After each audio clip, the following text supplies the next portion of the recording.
Oh, yeah.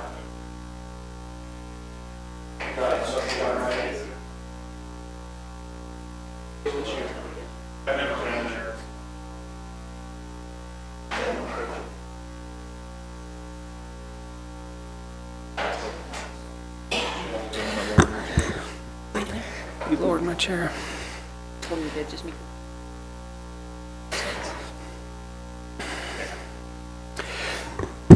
Okay, we'll call the City of Saratoga Springs policy work session to order Tuesday, May 1st, 2018 at 6:01 p.m.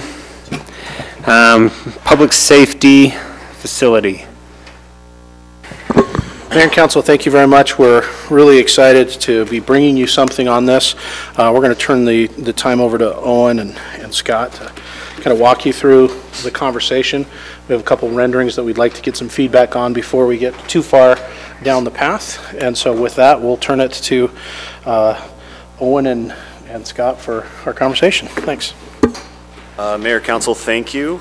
I'll just introduce the item and then kind of let Scott take over since he's the architect on it. If you remember, we came and had a general layout of the site for the municipal campus. You can see right here, this is the initial floor plan we have, the draft floor plan, which we have a 3D model that we'll show you later on of this floor plan that Think Architect's been working on for us. And then tonight, really what we're trying to figure out is exterior and the design of that in direction from the council so that we can move forward in that direction to get more down into details. So with that, I'm going to turn the, mic over to Scott to go over the next renderings. We also have the colored renderings right there too, if you, so, just next page. Thank you, Council. I appreciate being here tonight. As Owen mentioned, we've had several meetings. We think the floor plan is a good floor plan, efficient. The chief and all those using the facility are really in agreement that this is a good plan. And we're to the point now where we need to determine the materials and the exterior look of the building. We have taken some cues a little bit from the restroom facility that has a sloped roof on it.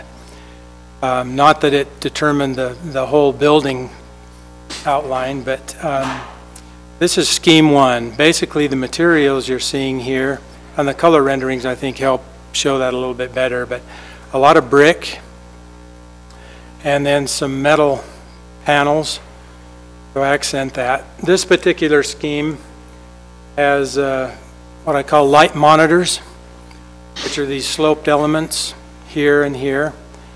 They're oriented towards the lake, toward the view. They kind of respect the importance of the lake. Not necessarily that you'll be able to get much view out of those, but they do let in light. They will allow solar heating during the early morning hours as the sun comes up. And then during the afternoon, while the sun is up, you still get a lot of good natural light in, and hopefully there'll be some efficiencies gained from the electrical use in the building. The main entry is right here for the Justice Court, and then there's a secondary entrance for the police in this area here. The facility, this block here is basically a shared space. It's the training room for the police, but it's also a multi-purpose room off of the lobby, which is right here.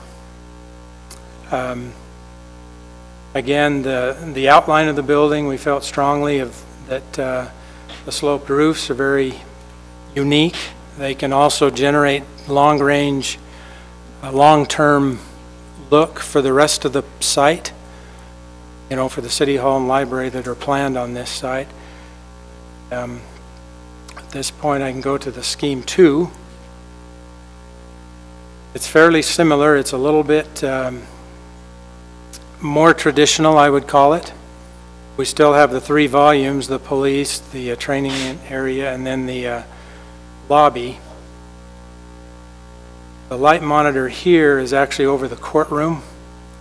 So during the day, again, you'll be able to minimize the lighting in there. And we've got some sloped elements here on the corner, and then over on the south elevation, a fairly strong one back here. This is over the workstations in the police. And the slope will be reflected inside the police building, and you'll get a little higher volume in that area. This one is over the judge's office. Similarly, we'll expose the slope in his office to give it a little higher volume. Let's see, where did you say the colored elevations?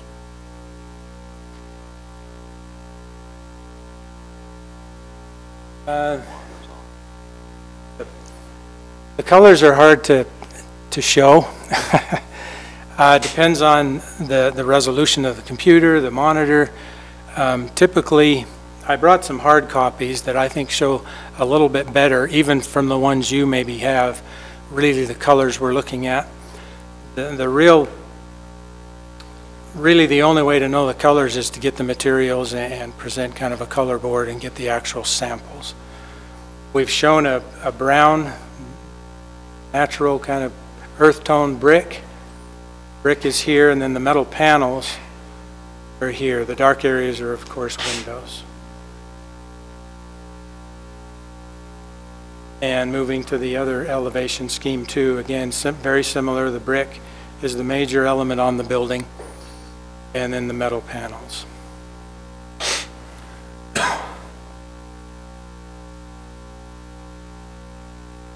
Maybe a little bit hard to see, but everything we do is in 3 dimensions, and we're able to show all the walls. At some point, we'll do some walkthrough so you get a better feel for how the plan is laid out. This is the main entry lobby. Court area is back here. Here's the courtroom. This is the multi-purpose room that we talked about, and then this is the entry to the police facility.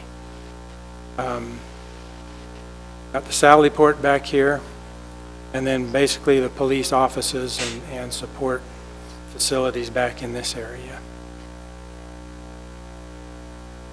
So, Mayor, Council, with that brief introduction, really I think what we're looking for is architect feedback on the architectural, what you like, what you don't like, what you want changed, and really we're looking for feedback. I know Councilman Poduska has been sitting in the meetings with us, and we felt that it's time to bring it to the rest of the council before we get too far down the path.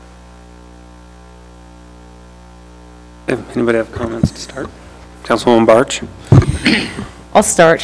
So a couple questions on the facility itself. I know that we had talked about making this expandable in the future. Where would that expansion happen?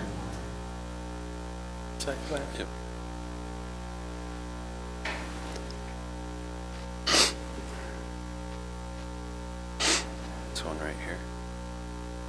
It's hard to see. There's a rectangle right here. Uh-huh. I would expand the court, which is right here.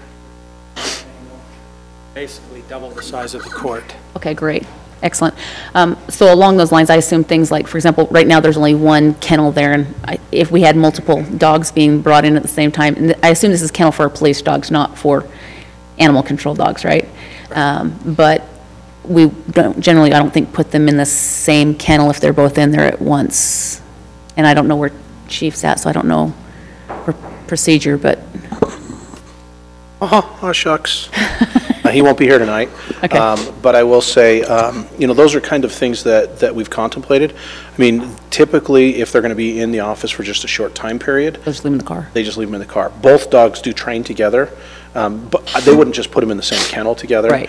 And the size and scope of that, it could be 2 separate. I guess I was just thinking, about some of the work that they're doing. If they've brought somebody in on drug charges and they're going through and they're both in there because they were both on the call, where would they be? Because they would be in there for a substantial amount of time at that point. Right, and I mean, I think there's, certainly that's something that we can look at. I think they would probably want a secured facility whereby they're not interacting with each other. Right. So, Yeah. And there is room in that kennel to divide it. If we need to divide it, okay. Didn't know how big it was, that's fine. I appreciate the work on the office in general. I assume Chief has had lots of input on this as well as hopefully the court. The judging. Everybody has, actually. That's fantastic. As far as the architecture, I have to say I'm actually a little disappointed. I had hoped that, and I realize that we have some of those sloped roofs over at the sports complex, but that for me is the sports complex, and it was more of a functionality type thing than a heritage type site. And we're only going to build one city campus. So for me, those architectural features really, and I don't know how else to say it, for me it looks really dated 70s. And I feel like it looks dated already. Again, that's, you know, my personal opinion, but one of the things that we talked about in multiple meetings as council members, just as we're going through and kind of visioning before we actually got you involved, was the fact that we wanted to harken back to our resort town and the fact that we do have some heritage here in Saratoga Springs. And I don't see that any place in this. I don't see any hearkenings to, and I'm going to call it seaside architecture for lack of a better term. And I realize it's not as easy to do on a commercial type building as compared to a house, but there are still ways to do that. And, you know, I went through and just pulled up pictures off the internet. There are lots of commercial type buildings that have a much more resort type, and it doesn't have to be something, you know, we're not building a palace here or anything like that, but just the style of the architecture. For me personally, I think this is much too modern and doesn't hearken enough to our resort heritage. So that's my personal feel on the architecture. I don't envision, we didn't have the color renderings until we just saw them just now, so I couldn't tell what it was. I was hoping that maybe where you've got metal, maybe it was going to be like the faux, not the clapboard, but the shake siding or something like that. But, you know, obviously that's not what you've done. So for me personally, I don't think this is the direction that I would want to go for this. I don't think that this, and part of that is also, this is just the police department, but what that does leads to our city facility. And so maybe you've got something in mind for the actual full city building and the library that I can't envision yet, but right now I'm not seeing how those would coordinate. That's where I'm at. So Yeah. to that, Shelley, I think that's a great point, and if we can kind of in a work session have just kind of a frank conversation about that. The architectural team did go back and look at the renderings of the old Saratoga Resort, and we found a couple of pictures that really didn't give enough detail to really lend for an architectural direction to go. Right. There's one of a pavilion and like an old house that's kind of more haunted house look than anything. And so we didn't want to draw from that too much. It's kind of creepy. It is, yeah. And then we had the pavilion that had some Victorian elements, but again, probably not enough to really pull a whole theme around it.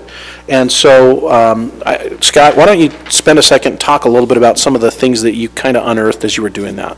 Yeah, and I think it's important if we do go that direction that people can refer that back to something.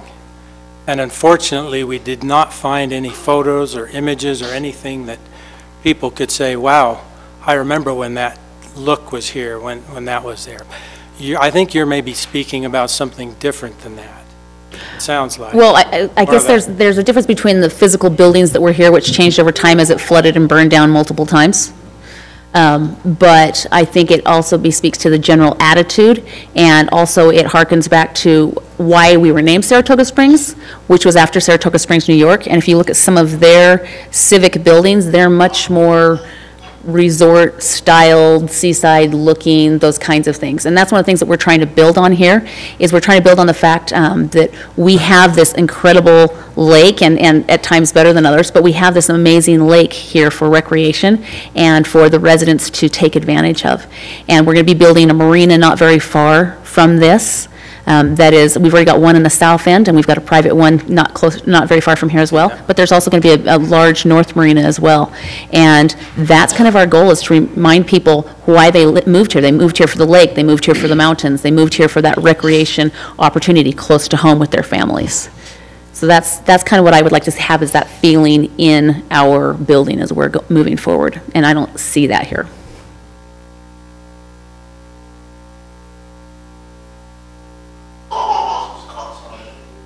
Mm-hmm. Again, this is an easy one. Right. As far as the footprint goes, Yeah, well, hopefully, like I said, everybody's been involved as far as police and courts, and everybody's going, yes, that's functional, or no, we need this. So I trust that the police and the courts have been involved in that, and the functionality is there as they've worked through this. So that's my main concern as far as the floor plan, and since I'm hearing from staff that that's the case, and it's much more, the feel and look is much more in our wheelhouse, if you will, where we want to make sure that this represents what we want as a council and what the citizens want.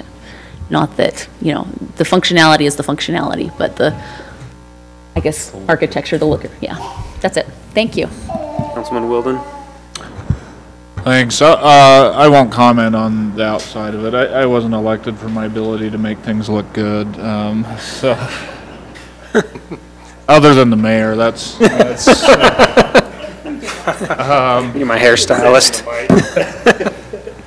No, so I'll just focus more on the interior. The question, I guess, just because I don't know the answer to this. Kevin, is your department going to be moving down into the courthouse section? So then, There is a space for the prosecutor to work on court days, but it's not meant to be a permanent I guess- office necessarily right away. I guess my question is, we're running out of space here and we're building this. Why are we going to keep people sardined here when we're going to have mothballs over here? Well, and so, like, for example, the prosecutor's space.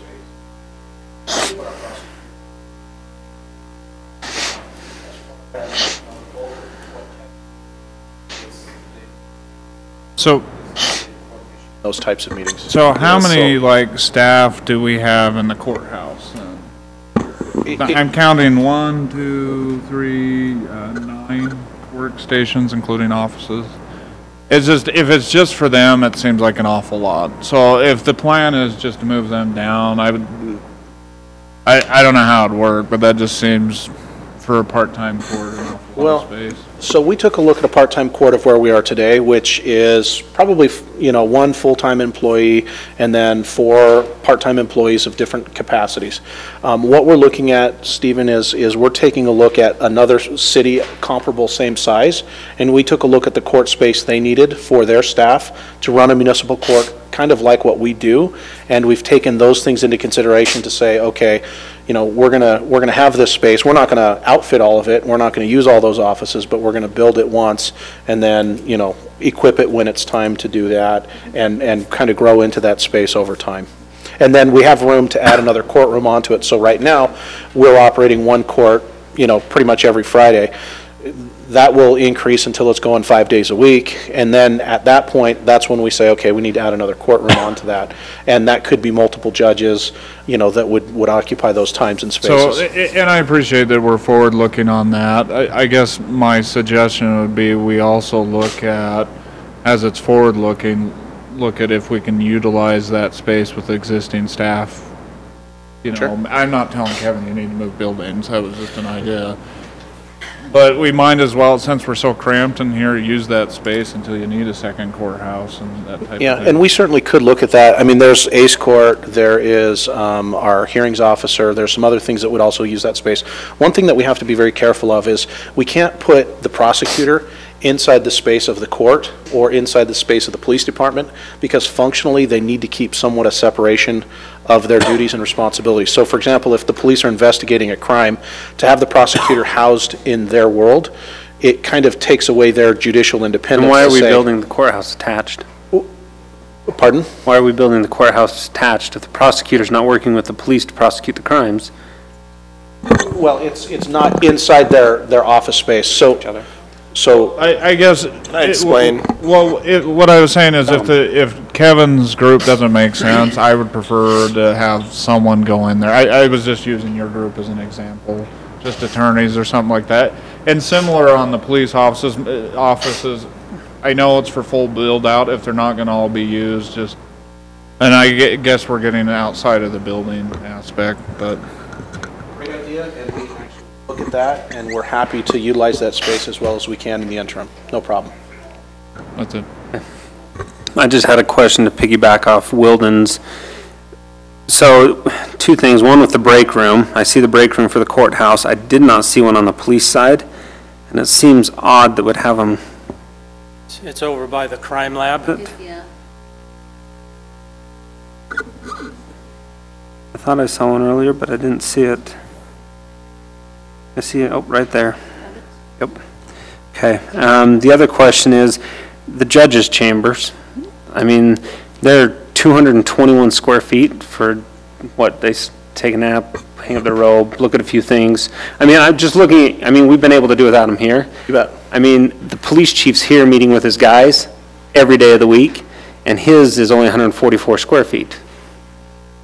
And that's a function day-to-day job. Well, so the chief does have a conference room right near his office, which is kind of an extension of that world. Obviously, it can be used for other things.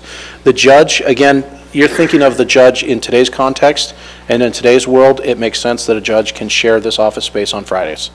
Because Well, I'm not saying they can't have their own, I'm just saying that's a big space. right. Judges, so during trials and hearings, they often have conferences in judges' chambers. That's very common, regular for most judges. We haven't done a whole lot of that here because we've been functioning as a part-time court, but eventually that will be a regular occurrence to have those I guess what I'm looking at is, it's 13 by 17, which, that's not big. Looks like the chief's, I'm assuming, is in the corners of 12 by 12. But going back to the same thing you've said about your need to have space for a conference, I would think the chief would have the same need to meet with his people without taking over a conference room for 2 or 3 guys to have a strategy session or... Yeah. Typically, heck, I'm fine putting the judge in a 7x7. I don't care. I mean, you know how I feel about, some of these issues. But I mean, if you want us to balance that space out so that they're comparable, I'm totally good with that.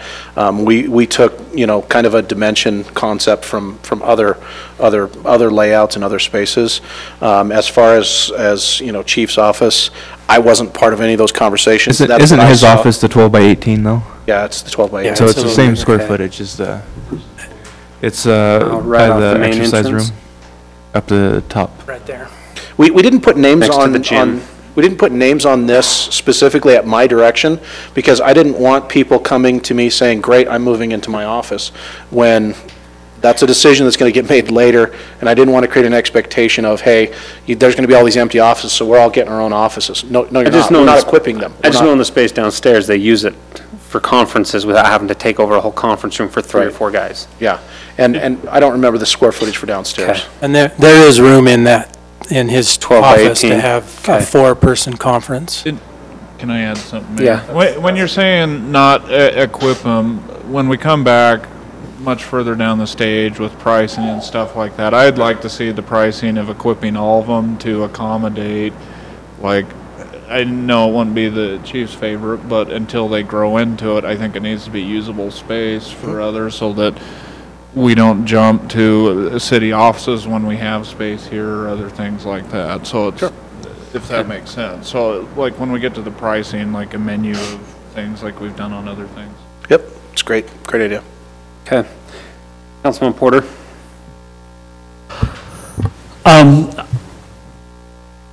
I won't talk about the interior, but I think what's been said's valid. As far as the exterior, I remember having similar conversations when we first started talking about the city campus as far as, trying to bring in that resort feel. And I tend to agree that this maybe doesn't necessarily hit that mark. I don't necessarily have the strong feelings as to how it looks, whether it looks dated or not. I do think it looks modern, but I have less objection to that. But I do think that maybe it doesn't quite capture that spirit of the resort or the lakeside feel. As far as I just had a couple of questions. The metal, I guess, it's kind of like an orangish color on the monitor I'm looking at. Is that core 10? Like, why? What? I guess when I'm looking at orange, is it burnished copper or what? Why is it orange? That's really not a very accurate color. Okay. It would not be Corten, it would be a pre-finished, Kynar finish, that, you know, with 30, 40-year guarantee on it. Okay. And there's several options for color. We For would color. come back and show those to you. Right, just, I mean, where our city colors are blue or, you know, green or something that kind of mesh with the lake, I don't know. Yeah, green also messes with the lake. Certain time of the year. Yeah, it depends on the time of the year, I guess. I mean, Councilwoman Barsh was just showing me some pictures of Saratoga Springs, New York. You know, and I like those looks. You know, the brick, I like brick. I would personally, my personal preference, again, since we're getting into that, is I like red brick better. I think it looks classy, but it also kind of comes down to what it costs. So, but yeah, I mean, I don't know. I'm intrigued. I know that Ryan's and the committee spent a lot of time on this. I'm struggling to see how the theme, again, I guess, that, you know, how does this translate over to a city hall that expresses like the personality and culture of our city. So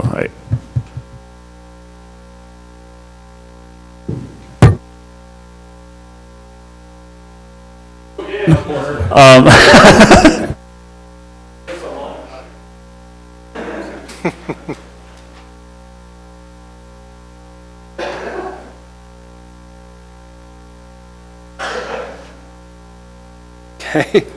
Councilman Podeska. So yeah, the challenge, and just so you know, we haven't spent, on our side of things, we haven't spent that much time on this.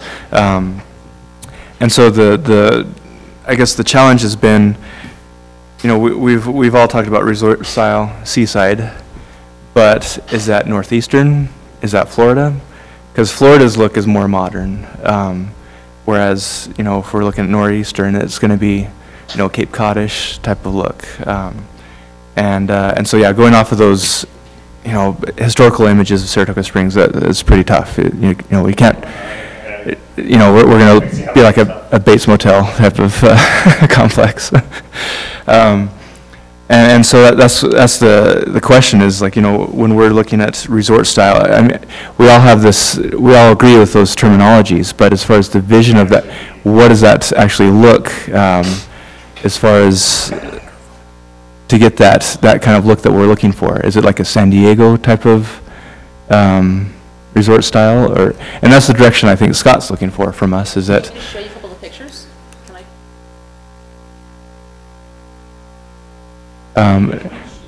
I? So yeah, just send those to us.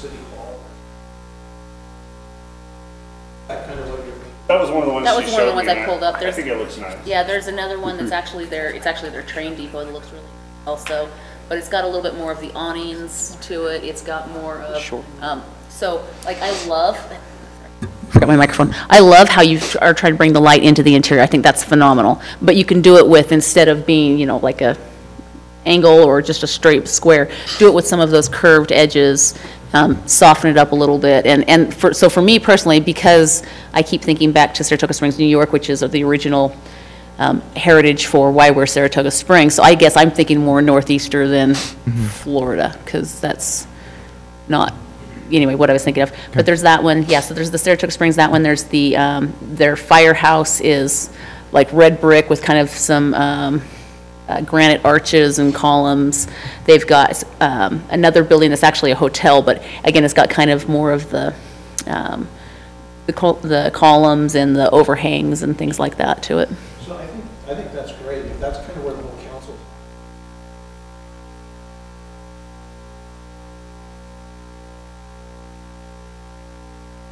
Let me show you, see what you think.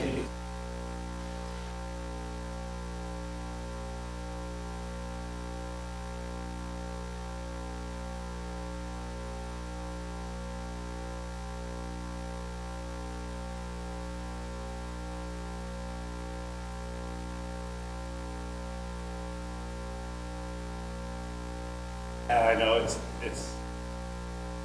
expensive. It's a cost question. It is a cost question. Again, we only build one city hall. Right, but they tie together, right? So the elements that you use, it's gonna be, you've got one city campus. So the elements that you use in one are gonna be in the other. I would at least like to see the cost difference between options. That's completely.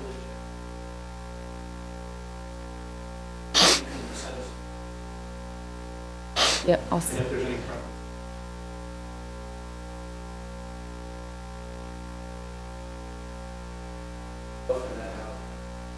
The facade? Yeah. That's fine. Yeah. Does it have a pitch? I had junk all there.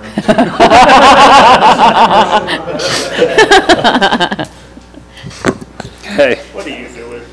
Do you have any other questions for the council? No, that's great. I would appreciate some images, and we can definitely go from there. So I did have one other question. As far as did we ever find out with the courts, as far as security requirements they had with any sort of skylights or? We did get some court standards. Yeah, they're okay with skylights so long as they're not accessible to the public. If they're just to let natural light in, that's fine. Perfect, But if okay. it's supposed to be like a balcony where people can walk, that's where security issues start coming in. Okay. But yeah, they're fine. They also gave us other court security requirements, and so we'll build those into it as well. Okay, perfect. Thank you very much. Thank you. Okay, if council's ready, we'll move into the policy session. Can you give me, just to make sure that. Okay.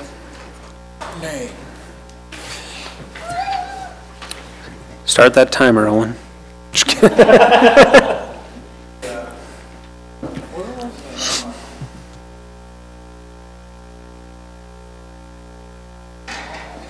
And Mayor, real quickly, from a timing standpoint, Yeah. if we could bump item 5 to probably the last item, that would be great. I know Shalice is always anxious to get those very controversial financial reports out of the way early, but that's up to your discretion as well.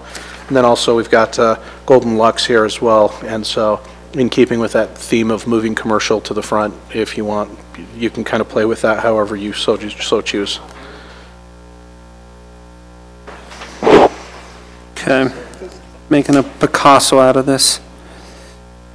Well, I know you like to mix things up, but I thought we could give you a little warning. Little guidance. Okay. Item 7 to right now. Title 19, that'll set everybody up.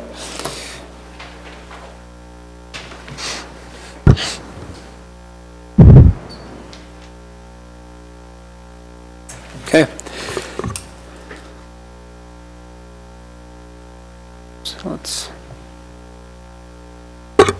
Okay, we'll call the City of Saratoga Springs City Council Policy Meeting to order at 6:33 p.m. on Tuesday, May 1st, 2018. Present tonight is Councilman Podeska, Councilman Wilden, myself, Councilman Barch, Councilman Porter, Councilman McComber has been excused. We do have a quorum. I've asked Councilman Podeska to lead us in our invocation, and our Assistant City Manager, Owen Jackson, to lead us in our Pledge of Allegiance.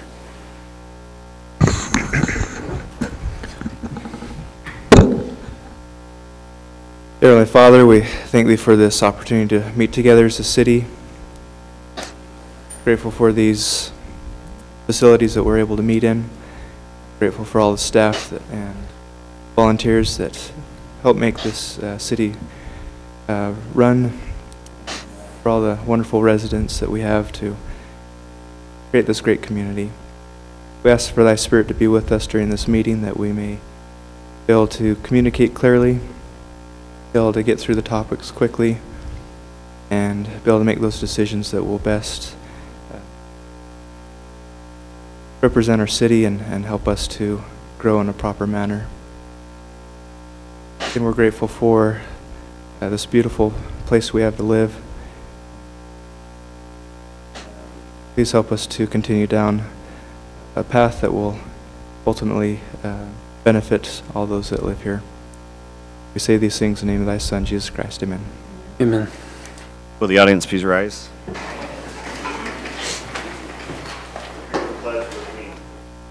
I pledge allegiance to the flag of the United States of America and to the republic for which it stands, one nation, under God, indivisible, with liberty and justice for all.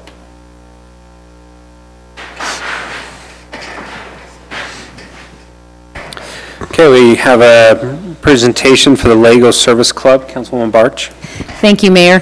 I appreciate this opportunity to introduce a great group of kids. Josie, do you guys want to come up to the podium here? Can you make sure that's turned on, please, Gordon?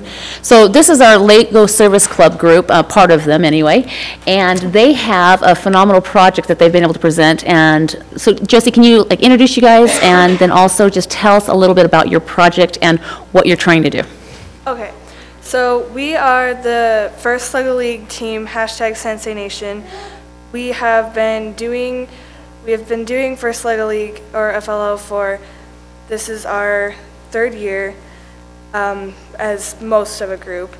Some of us are newer, but we've presented, so we have our project. It's kind of really more of a concept project. We've presented to the Utah Lake Commission and stuff about it, but this year's theme for the first LEGO League was hydrodynamics, and so we decided to focus on hydroelectricity. So we came up with an idea that was basically combining your common hydroelectric power plant, like a hydroelectric dam, with this really cool kind of new power plant idea. It's called the Crescent Dune Solar Plant, but it's basically where it's a type of solar power plant that just uses the energy of the sun to heat up salts to boil water, which then generates electricity. So we're kind of combining those two ideas together to be able to create a power plant that could be used on a still body of water instead of having to make a dam that needs a constant source of water from a waterfall or a river. And we presented to many people. We presented to the Utah Lake Commission, and we are really excited that we are going to be going to an international invitational tournament in Arkansas in just a couple of weeks. So they presented here in the state, and they won at the state level, and they're actually going to Arkansas back to present, which is pretty amazing. It's great. It's really fun. It's funny, they asked me to come, and they said, hey, can we present this to you? And I said, sure. And so I went over, and then I kind of blew their mind a little bit because I started asking all these questions, because it was right after we found out about this potential city on the lake and everything. And so I was trying to figure out how they could, work together and all of that. But it was really fun, and they're an amazing group of kids. And how old are you guys? We're all 13. You're all 13, right? 12 Yep. and 13. 12 and 13, okay. So to have them kind of do this kind of scientific research and go through on their own, and this is something they do outside of school hours, outside of school itself, it's something that they just want to do. And so they're just phenomenal groups. I wanted to introduce them to you and just tell you congratulations. And also, I'll let you put in a little plug. You guys are trying to raise money to get back to Arkansas, right? Yeah. Go ahead. How do they find out about where to do that? Have you got We just have a GoFundMe. a GoFundMe? Okay. Yeah, we have a video of what we're doing and other aspects of it. Excellent. So I'll put a link on my page, though, to their GoFundMe account. I just think it's phenomenal that these young people are making this kind of stride into the scientific realm, especially at such a young age. So congratulations. Thank you so much for coming. Thank you.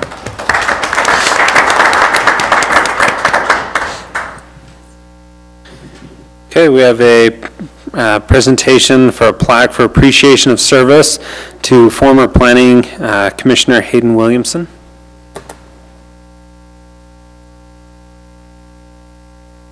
It's got there it is.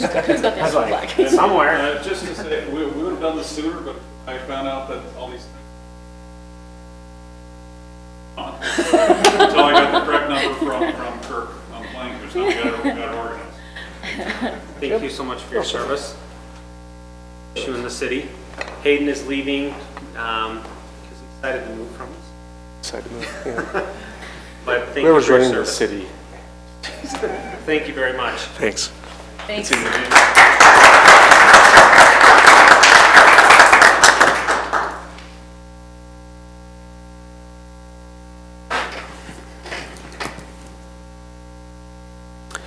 Okay, we have the presentation of the Utah Local Governments Trust 2018 TAP Trust Accountability Program. Hi, thanks for your time today. Brent Okeson with the Trust, and good to be back here again.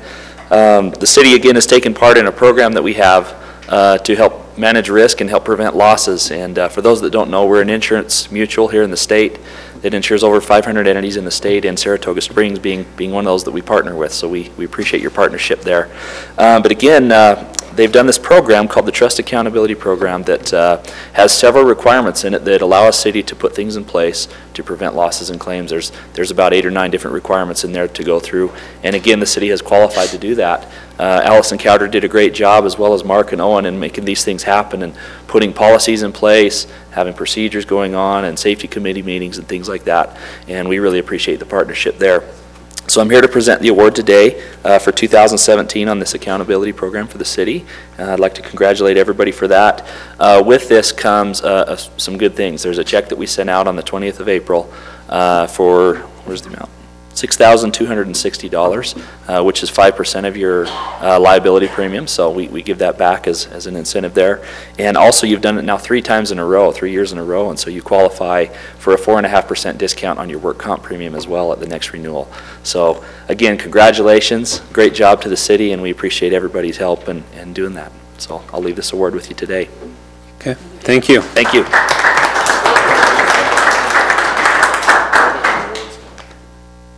Money is awesome.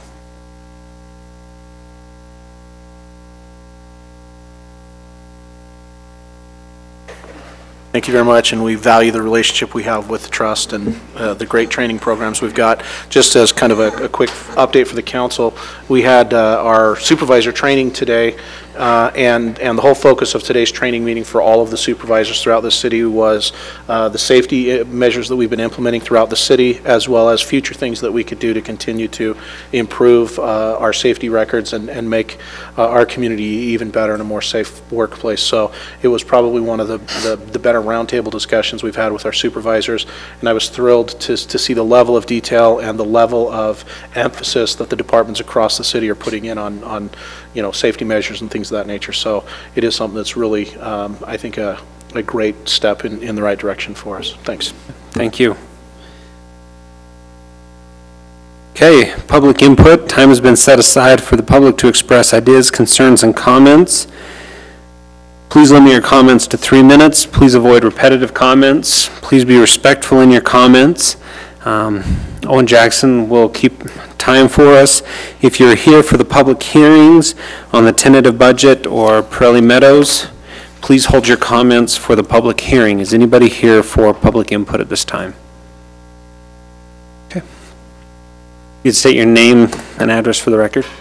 Chriselle Travis with D.R. Horton, 12351 Gateway Park Place, Suite D100 in Draper. So this morning, I attended a meeting put together by the Salt Lake Chamber of Commerce. I don't know if you guys are familiar with the coalition that they have formed on the housing gap, which they're calling is it's not an affordable housing gap, it's an affordability problem that our state is facing. So they commissioned the Kim Gardner Institute of Policy to do a study on the economics and the diversity of this problem.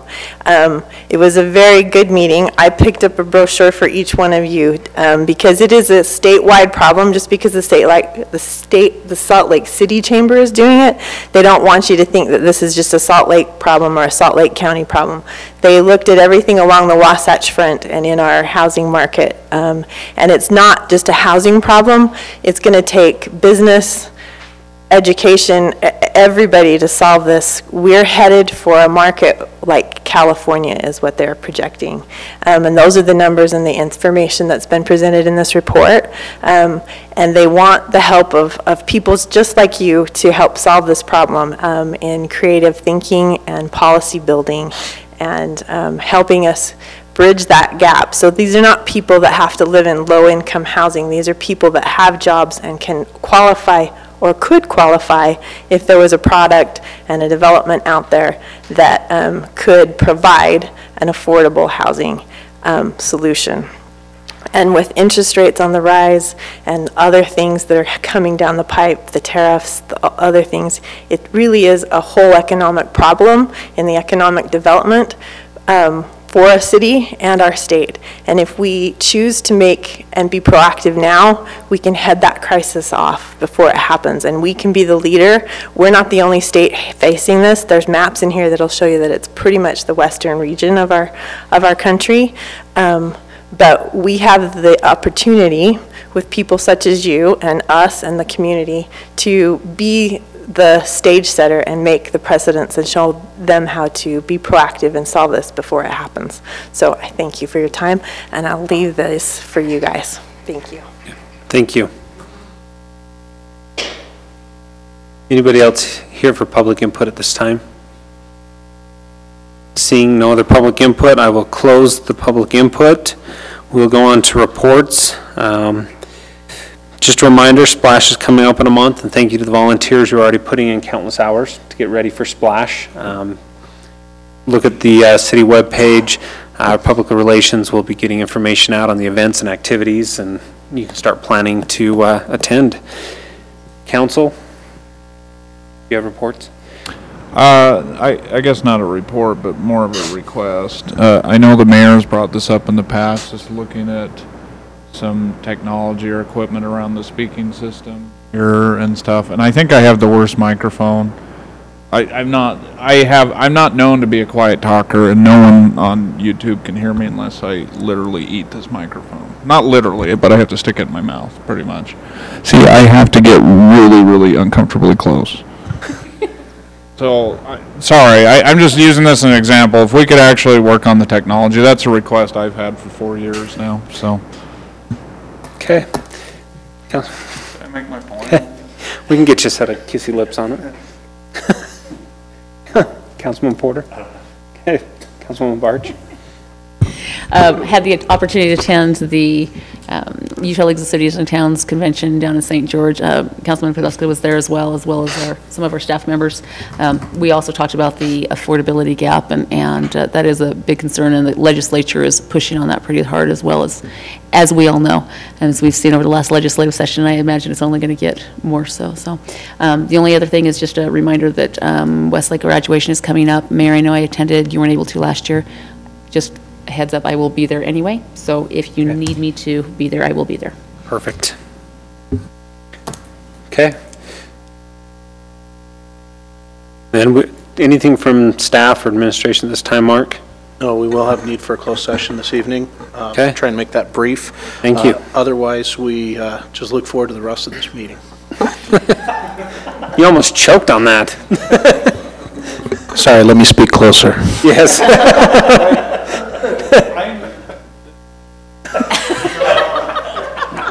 Look, I have to get this close for it to pick me up.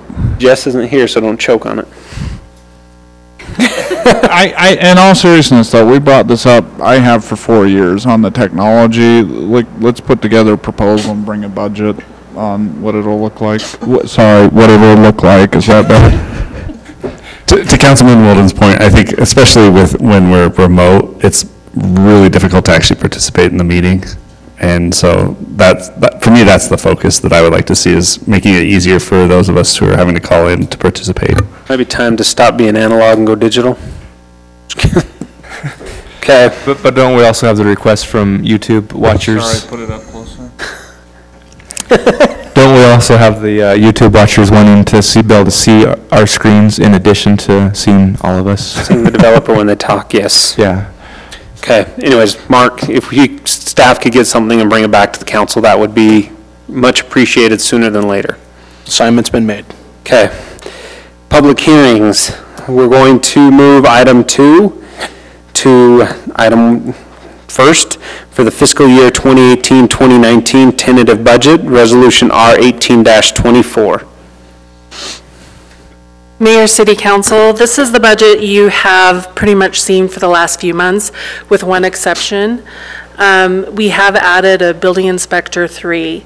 to this budget as well, and we're able to balance for that.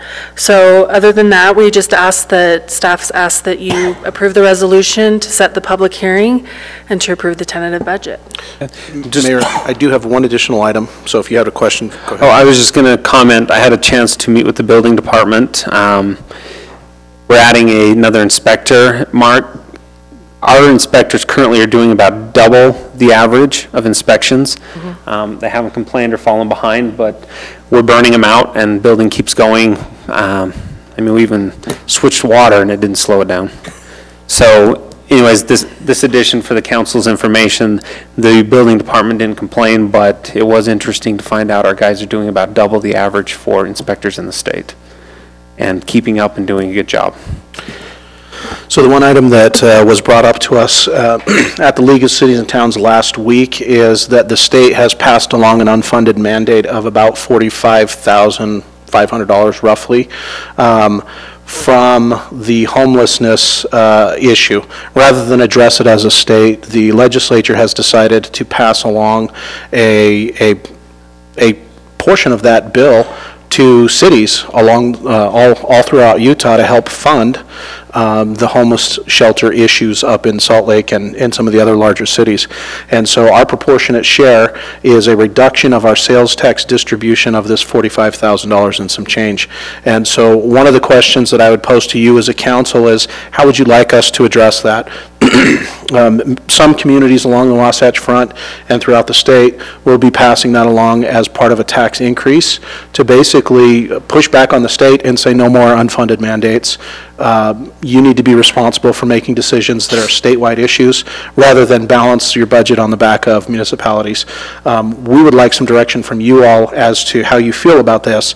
It is something that if you choose to do, we would come back and obviously need to do a truth and taxation hearing for that $45,000. And then in essence what it is a legislative mandate tax increase where we can propose to our population that our legislators, when they're not being held accountable up on the Hill, have impacts on our communities. And so as a council, we'd like your direction as to how you would like to move forward with that. The truth and taxation hearing would be something that would take place in August. We have not officially done that because we just got those numbers last week down in St. George, but would like your direction on how you'd like us to move forward with dealing with that. Obviously the state has taken the easy way and is just cutting the money out of cities' sales tax distribution. And so this is a question that we pose to you as to how you'd like us to move forward. If you want to have the public hearing and then maybe address that issue and let us know how you'd like us to move forward. Have a comment? Yeah, just a question. So they're taking this off of our sales tax and it's a percentage. So as our sales tax base increases, that money is going to continue to increase. That's so correct. Unfortunately, we can't institute a sales tax saying, hey, we're going to get this money back, or say this is the homeless sales tax. This is just coming out of our normal sales tax distribution. If we do a property tax increase through truth and taxation and call this line item the state homeless Greg Hughes shelter, I don't know what tax, Greg Hughes Memorial Sales Tax, then that unfortunately we'll have to do regularly in order to keep up with that sales tax increase. Yes. And potential decrease. And the sales tax is based on our point of sale distribution as well as our population, and so that formula will just probably continue to increase over time.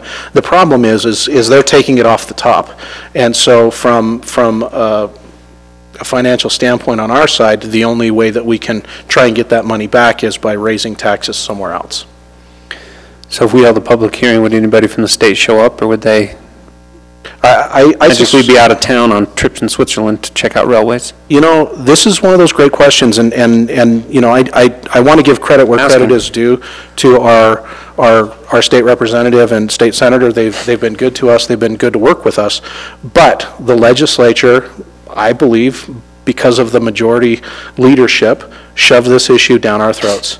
And they did this for all municipalities, and they've said homelessness is a state issue, therefore we're going to make all cities pay.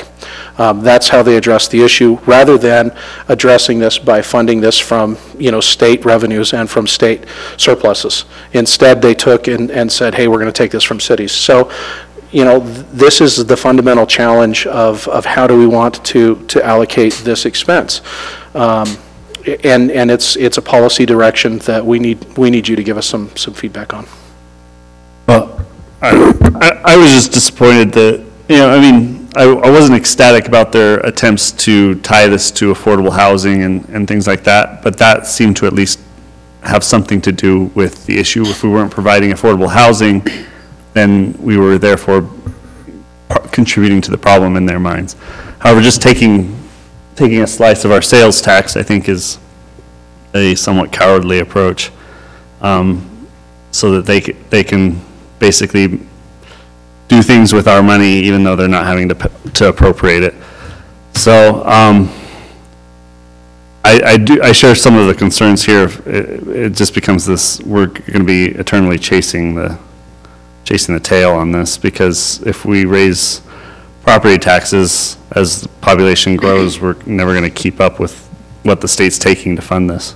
Well, and that's the challenge that we already have, right? So for property taxes, we collect property taxes based on the assessed value of properties as of January 1, and those tax bills go out, they get paid back to us. So end of November, December, we actually collect those property taxes, and so we're halfway through our fiscal year before we receive any of the property tax monies, which, by the way, we're not even covering our public safety with the property taxes that we collect. We haven't done an adjustment since before I was here with the city for property taxes. And so it's always that very sensitive political issue of, do you raise property taxes? But fundamentally, you as a council are being put in a rather difficult position by the state, because they have withheld, or they're planning to withhold, sales tax money. And so we will have to go through the truth and taxation. There will likely be comments that will come back to it.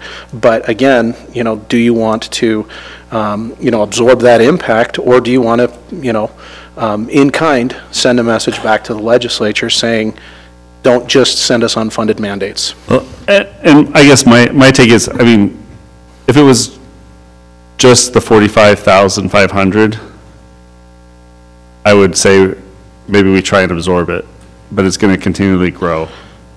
And eventually, It caps at 200,000, by the way. It caps at 200,000, but that's still an increasingly large percentage of our city's budget, so. Well, it caps at 200,000 now. Correct. Yeah. But don't worry, they'll adjust that for inflation or something, who knows?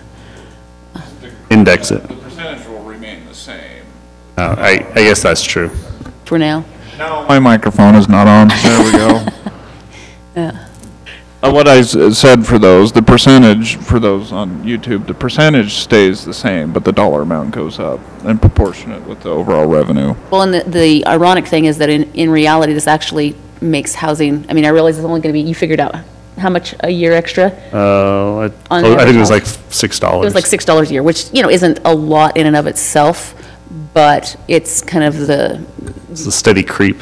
The steady creep and just the theory behind it. In reality, they're making housing less affordable because they're increasing the taxes on our housing.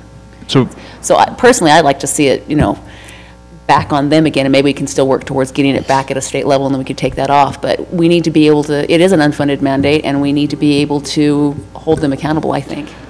From my standpoint, if we were going to do a truth and taxation, I just want to make sure that we as a council don't lump other things on there saying, oh, Absolutely well, not. Because we have a very well-done budget that's balanced, that, the revenue goes up, not as much as we're projecting here because of the 45,000 decrease, but the expenses aren't going up proportionally in what you're projecting for the revenue, and the transfers out of the general funds stays consistent. So for me, it's not that we can't absorb it, it's sending a statement. So if we're going to send a statement, I would not be supportive of anything more than that 45,000. And I'm not particularly concerned about doing it every year, because we can make adjustments as new sales tax revenue comes in and such not, or whatnot is what I meant to say. But if we're going to do it, I'm okay if we're making it a statement, and David, we're reaching out to PR folks to say why we're doing this. Because for us just to do it, the city right now doesn't need the 45,000, but I think we do need to stand up, and so I'd be supportive as long as we're getting media or whatnot coverage, and we're limiting it just to that, not using it as an opportunity to say, well, since we're doing it, let's put more on here. And Shalice, can we treat it a little bit like an enterprise fund where that money goes specifically to that area and it only goes out in that same area? They take it before we They even get take the money. it from the sales tax immediately, and sales tax is a We general never fund. receive the money. They So take we- it at the state So before it we even have to comes do it to as a us. general fund.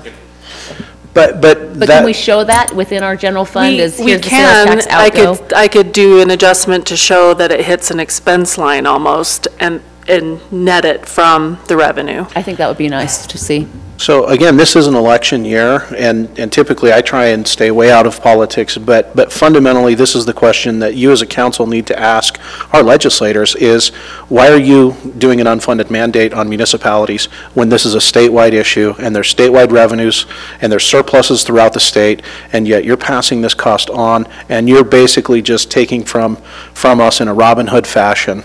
Is that the message that you want? And so as a council, we're looking for your policy direction on that, and we can certainly do as Commissioner, or Councilor Wilden has requested, in keeping that money straight for the offsetting expense on that.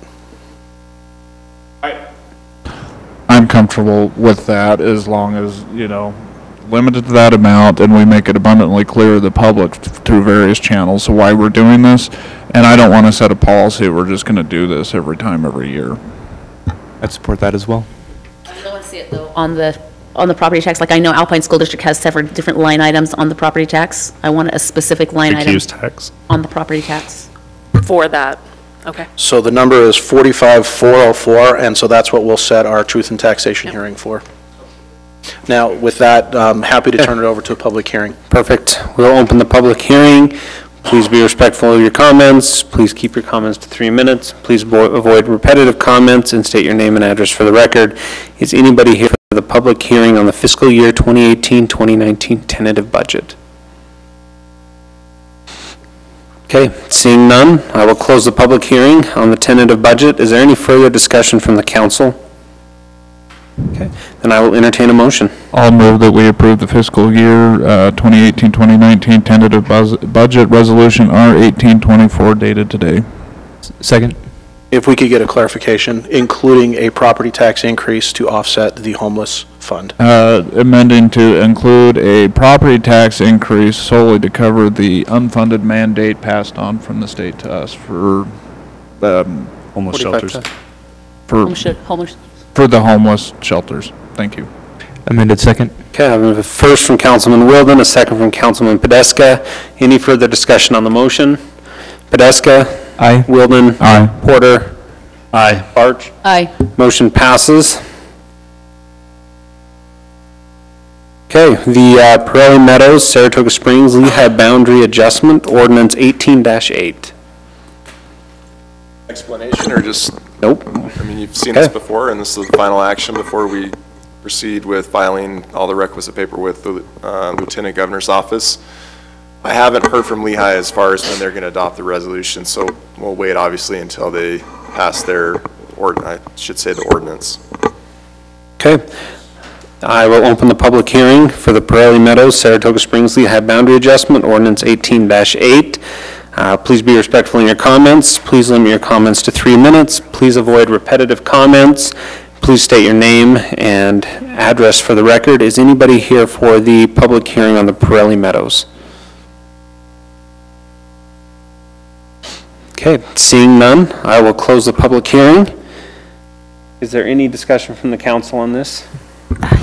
My only comment is that very south eastern parcel that is being de-annexed into Lehigh, it makes absolutely no sense, and I do not understand why they are being so hard-nosed on this, because they are literally going to be doing exactly the problem. The reason why those Evans Lane's lots are going back into Lehigh is because it makes more sense to have them on the same addressing as their neighbors.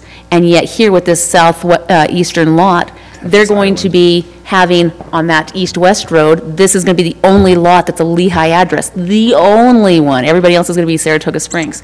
So it doesn't make sense.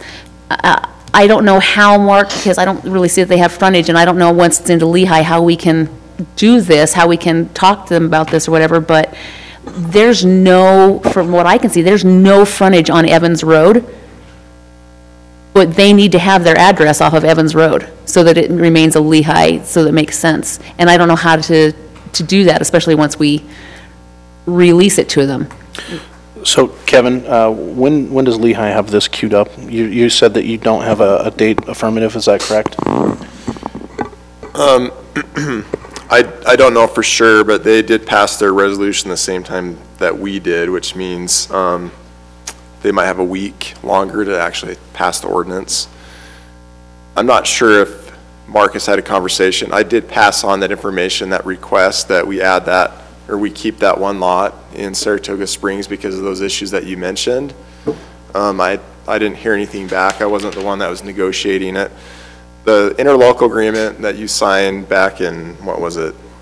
December or something, yeah. Back in December, it actually included that as part of the new boundary that we agreed on. And so then it would have to kind of be an amendment. It's subject to Lehigh's discretion to add that or allow that to stay in Saratoga Springs, of course.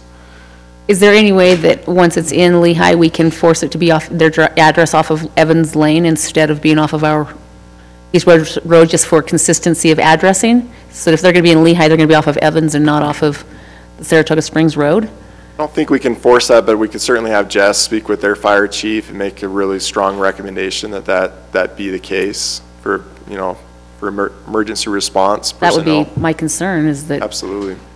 Okay. And I think it's a legitimate concern. I apologize. I did not follow up with anyone, primarily because I wasn't the one negotiating any adjustments to the boundaries, but we can have that conversation. Would it be appropriate to add in our boundary adjustment in the ordinance that if Lehigh is willing, that we will take that one lot back into Saratoga Springs? I think that's very appropriate.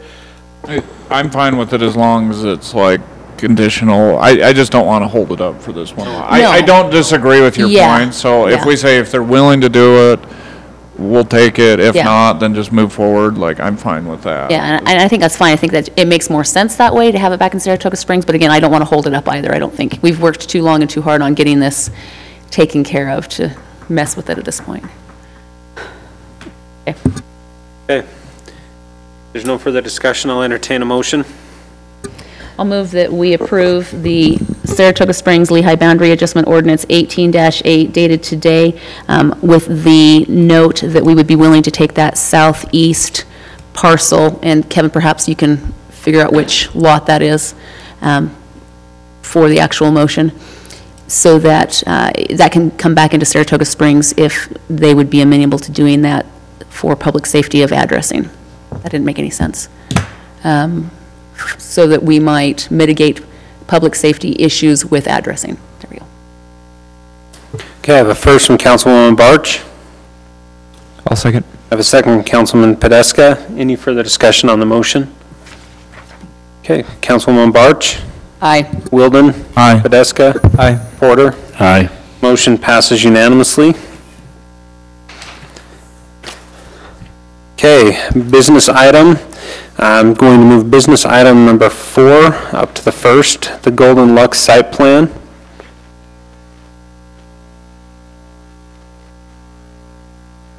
Okay. So this is located behind, north of the Walmart, so and east of or west of the Bank of American Fork. Is that the one that's right there? Anyhow, as we look through the staff report and exhibits, they complied with all of the code requirements, which was really nice. So here's the proposed site and proposed monument sign with the address on it, and then the dumpster enclosure, which is required to have materials that match the building, and then the metal gates and such, and then the landscaping here with the clear site triangles shown, and the proposed architectural elevations, and then the recommended motion is for approval with the conditions in the staff report. Okay, from the council, Councilman Podeska. I just had a question with the, Is the applicant here? Do you want to come have a seat up here so if the council has questions? Sorry. so in looking at the site plan, did the, I guess that rear parking area, is that turned into a one-way access? It is, yeah, behind the building is one way. It's one way. One way, okay. So that change was made, okay. I think that was, yeah, that's all I have. A question on that. Councilwoman Barch? I just look forward to this lot being developed and having some great businesses in there and not having weeds everywhere, and it's going to be wonderful. Big missing tooth with a big wall around it, right? Yes, yes, yeah. Councilman Wilden? I don't have anything, other than, do you have any idea, any applicants already signed up that you can't tell us about, so? No, just look forward to it, so. Now, I'll be sure because our president don't like alcohol, so trying to come in this area and the space.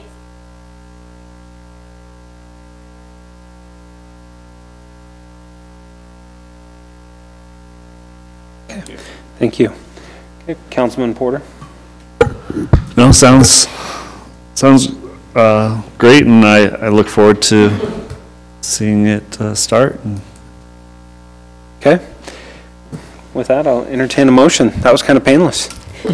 Absolutely. I move that we approve the Golden Lux site plan, business item 4 on the agenda, including all staff findings and conditions. I have a first from Councilman Porter. Do I have a second? Second. I have a second from Councilwoman Barch. Any further discussion on the motion?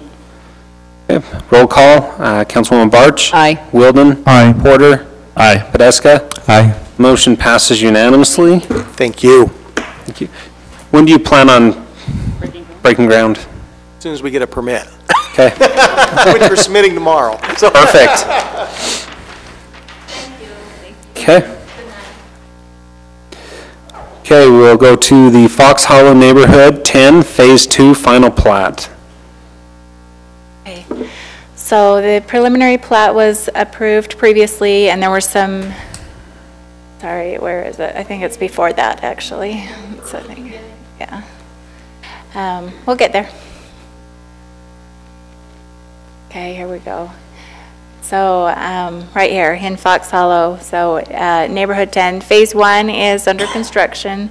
That final plat has been approved already. This is phase 2, and then the preliminary plat approved the whole thing. And so here's what the whole development looks like. There's a park in the middle, and then single-family lots throughout.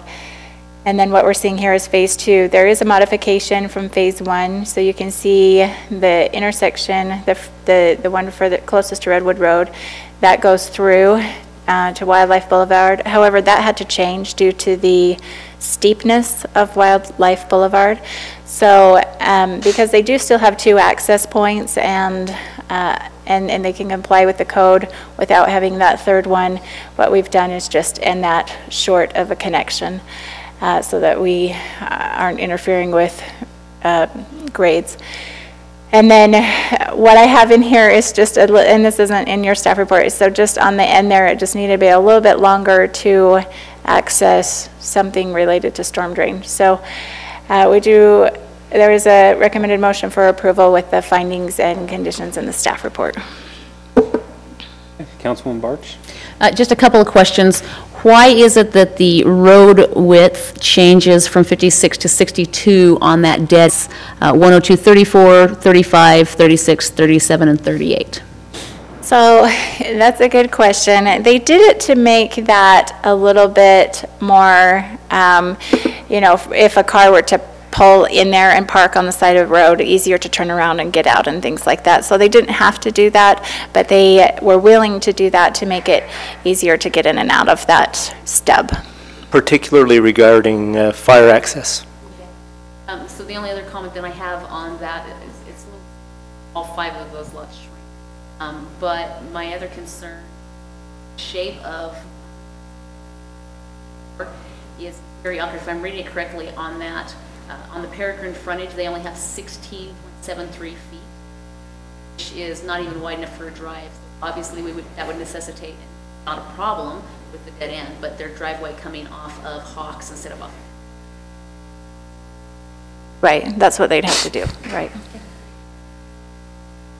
Any other comments? Okay. Yeah, I had one. So in regards to with Hawk Drive being capped off now, is the applicant open to having that access across from that, I don't know what road that is, but that intersection halfway up Wildlife? Does engineering allow for that? Well, Wildlife is still too steep, so that section of Wildlife is too steep to add the intersection without redoing that whole length of Wildlife. Okay, so it's that whole portion of Wildlife is the Right. issue. Okay. Can we still put a pedestrian connection there? There will be one. We'll have the sidewalk continue through and match up with the sidewalk on Wildlife, so that'll be there. That's great, thank you. Okay, I will entertain a motion. I'll move that we approve Fox Hollow Neighborhood 10 Phase 2 final plat, Scott McCord applicant, business item number 1, including all staff findings and conditions. Also noting that lot 10234 should have its drive off of Hawks and not off of Peregrine, and that the sidewalks off of Hawks will continue to meet the wildlife sidewalks. A second. Okay. I have a first from Councilwoman Barch, second from Councilman Podeska. Any further discussion on the motion? Okay, Councilman Podeska? Aye. Barch? Aye. Porter? Aye. Wilden? Aye. Motion passes unanimously. The Harvest Hills Pump Station Modification Project, award of contract to Vancon. Mayor, Council, thank you very much. We have one empty pump slot in the pump house. This will bring that pump house to its full capacity. We need to do that, A, to stay consistent with our IFP projects, but also to allow us to have the capacity we need for some of the projects that are coming online. Just so you are aware, this is the last modification that we would do to this pump house at this time. At some point, we'll change the pumps from being horizontal pumps to vertical pumps, but we'll wait until these motors are ready for replacement before we do that. And at that time, it'll be a slight technical modification. But at this point, we're doing this so that we can meet the capacity needs for the future. It's a great project, a great bid, and we're excited to get this put into place. Mark, does that retrofit that from horizontal to vertical, does that have to happen to every pump at the same time, or can they do it as they wear out? We're looking at doing it as it makes sense. There's efficiencies, and I mean, ideally we want to have this, similar pumps so that we can keep a couple in stock for when one goes down, we can just go and replace it. These, I think, are some of the only horizontal pumps that we've got. I could be wrong on that, but I think that moving those at some point in the future makes the most sense. But for now, we just want to equip the current pump as it's been designed. There's no sense in replacing motors that are working just fine, just because of a preference between horizontal to vertical. But this does bring us to our build-out capacity in the north for the zone, the water zone. So. Okay. Any further discussion? I'll entertain a motion. I'll move that we approve business item 2, resolution R18-25 dated today. Second. First from Councilman Wilden, a second from Councilwoman Barch. Any further discussion on the motion? Councilman Wilden? Aye. Barch? Aye. Porter? Aye. Veska? Aye. Motion passes unanimously. We have the fiscal year 2018 third quarter financial report. Mayor, City Council, the third quarter financial report that was given to you reflects that our revenues are coming in extremely healthy and our expenses are coming in under budget as of now. And the anomalies that were done, that were indicated through our analysis on the KRI and also the other analysis report were noted and should explain that, but I was wondering if you had any other questions besides those. I know this is something I brought up for a long time, and so I really appreciate this being in the quarterly packet. I, for a minute, thought you didn't do it because it's clear at the end. So me, just from a presentation thing, if you could flip it up at the top, I got panicked. They ignored me again, is what I was thinking. Sorry, I'll talk closer, is that better? No, but it is very helpful, and from the KRI perspective, I think it helps us fulfill like our obligation to monitor against policies, and it makes it easy for us to do, so that's all I had. Okay, Councilman Podeska? Just a clarification, so with us being 75% through our budget, we are 10.5% under cost and about 4% over on revenue? Mm-hmm. Okay, great. Yeah, just want to clarify that, thanks. Seeing no other, I will entertain a motion. Oh, it's just a report. I move that we say, good job. Good job. Okay, we'll pass the good job. Good job. Okay, I'm moving item 5 to the end. As per staff's request, Code Amendment Title 8, Section 8.01.10, Ordinance 18-10. Mayor, Council, this is a follow-up from the utility discussion we had a month or so ago. We missed this one here, changing from 60 to 30 days, so this is just to be consistent in the code. So if you have any questions, be happy to answer it. Otherwise, just clean up. Okay. With that, I'll entertain a motion. Go ahead. I move to approve Code Amendment Title 8, Section 8.01.10, Ordinance 18-10, dated today. Okay, I have a first from Councilman Podeska. I'll second. I have a second from Councilwoman Barch. Any further discussion on the motion? Okay, roll call. Wilden? Aye. Barch? Aye. Podeska? Aye. Porter? Aye. Motion passes unanimously.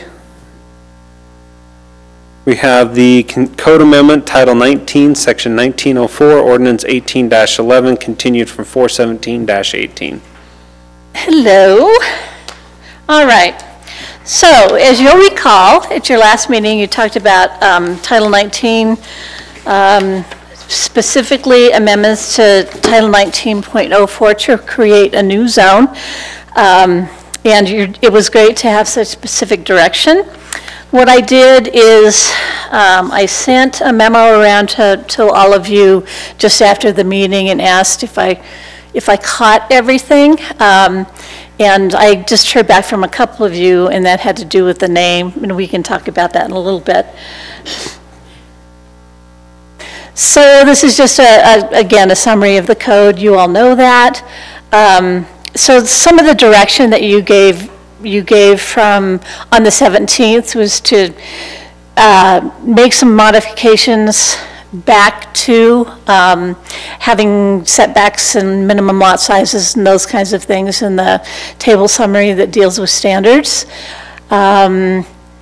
Table of permitted and conditional uses, there are a couple uses that you wanted eliminated as conditional or permitted, and that's been done. Density change, and I'll go through these in a little bit more detail, I just wanted to summarize. Density, you requested that it change, it be more incentive-based and that sort of be a tiered incentive. I also changed the base density to 8 units per acre, and I show that as the density in the use table with a footnote. Signs, we've had quite a bit of discussion about an entry feature and where the signs can be on that entry feature, and I've drafted some language which some of it we may or may not want to move forward with. Building height was a little modification, allows flexibility but adds that in no case will it be more than 45 feet. Parking, I added some language that allows for consideration of parking reductions, and then I also addressed parking for the flex commercial space, if that's an option that's used. That's something I'd like to talk about a little bit, and need some maybe additional direction on. And then support uses, again, tying it, saying that some commercial uses are required when it's tied back into the maximum density. So table of regulations, the discussion really revolves around the table of regulations and footprint development. And the direction was to go ahead and put back in the table of regulations the minimum lot sizes and make setback requirements consistent with other zones. And so initially I did that. And the applicant folks that we think we're going to receive an application from had some concerns about that, so I changed it back, but we can certainly change it back the other way. I wanted to get some direction. The concern that D.R. Horton has is that the footprint development, and the reason for putting those back in was that we can always do a variation because of the footprint development provisions. The footprint development provisions talk about, it says you can reduce setbacks and lot sizes to add, but that there has to be 35% open space provided for in common area. And because the kind of product in mixed residential may not always really fit that. In other words, you may not, all the open areas may not necessarily be common area. Then the 35% open space in the common area doesn't necessarily work for all kinds of residential products. It works for some, doesn't work for others.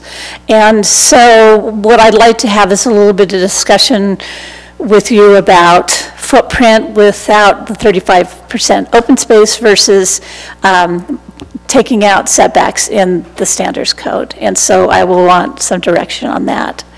I took out equestrian center and refueling stations from permitted uses. That one was easy.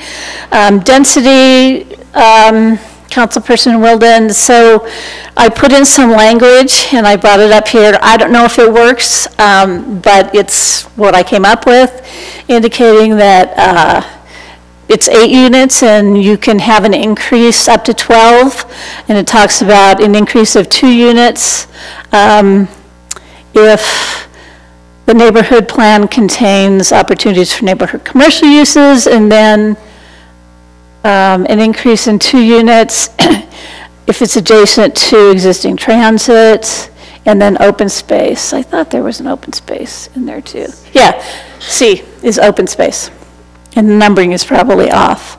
But so that's the way I put it together. I'm happy to change it if you find a way to make it more clear, but that's the trick. So I'll be looking to you. Just a clarification question really quickly before we get into talking about the code in general. So you keep saying there are a couple of things that you changed back, but the packet that we have doesn't have those changed back, or did you update the packet since 5 days ago? No. Because, for example, when it's talking about footprint development, it still says that footprint development will be required to follow section 1919. So I don't see really that there will be a decrease in the open space. So that's on, what is that? Under open space. Oh no, sorry, Right. it does say, sorry, it does say will be exempt. My Yeah, bad. I added Okay, a never mind. section. And the things I added or changed are in red, and the things that are underlined are things that overall are being changed. But when I said I changed them back, what I refer to is, for example, on minimum setbacks for primary structures, the rear setback, 20 feet between buildings, 20 feet between exterior walls and property lines. Should that be 20 feet like it is everywhere else? The request from D.R. Horton was that be changed back to 15. You folks going to talk about that. The same for, well, height doesn't really apply. That's really the primary one. And then interior side. I actually made a change. I think that's probably fine. And then the front setback. The issue was with the 25 feet to garage and 20 feet to front plane of the building. And the concern there is that their townhome building height, which already exists in Legacy Farms, is popular, and this would not necessarily allow that, or would allow all of it to have to be set back 25 feet or go through footprint development, and then you run into the open space issue. So there's a way to resolve that. I just need direction on which way that might be.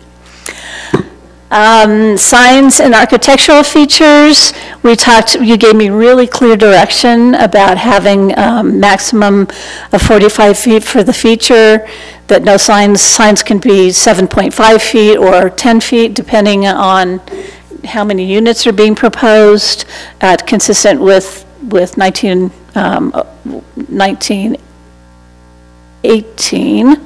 And then we included some language about an artistic feature with no more than 2 letters. I went ahead and put that in there and drafted it.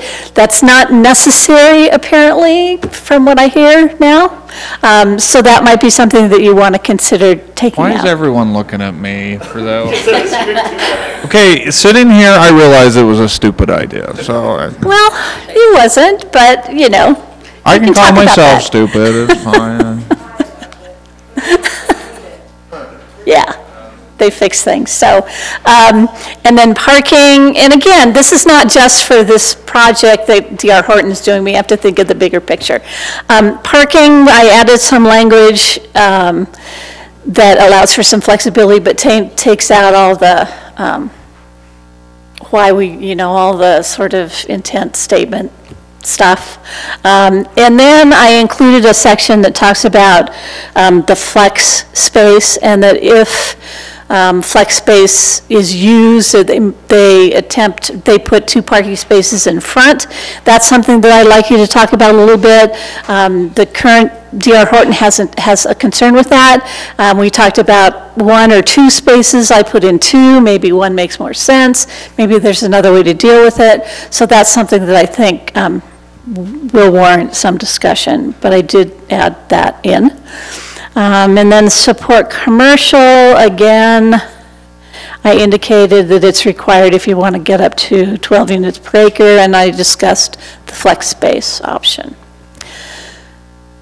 So basically, those are the changes. I can put, I guess I can't put,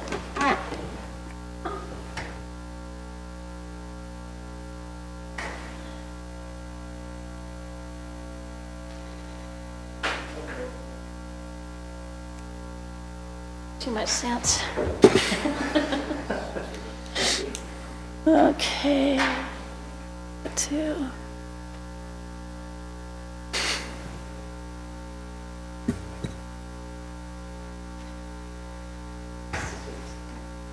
I have the text.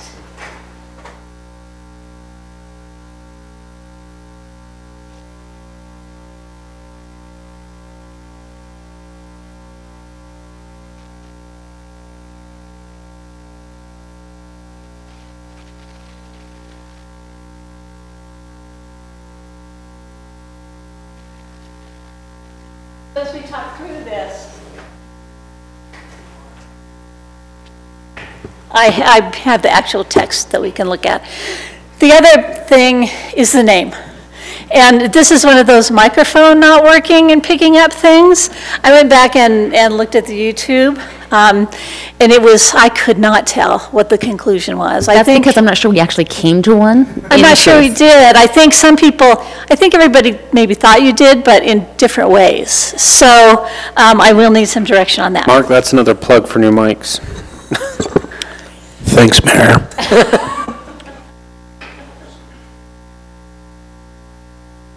So, there you go.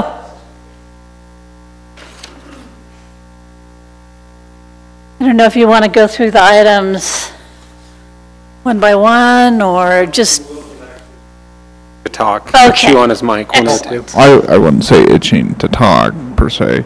If we could start with the one that you called me out on, the allowance to get to 12.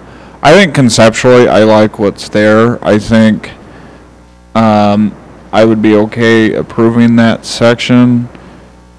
Do you know what section I'm talking about? Yeah. It was on your PowerPoint. If you wanted to go to that, that's fine. Yeah, it's in here too.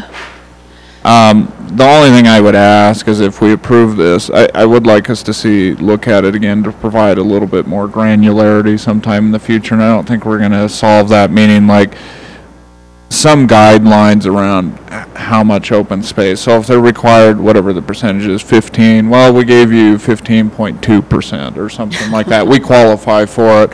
And I know that's like a little bit silly, but I think putting some guidelines around those in the future at another time, I think that's something that I'd like to see, but I think for now it's okay. If I'm not mistaken, in the meantime, before we get to that point, that's up to the council as far as when we want to approve that and not. Yes. So we're safe-ish until we get to that point where we want to have some more specifics in there. Is that?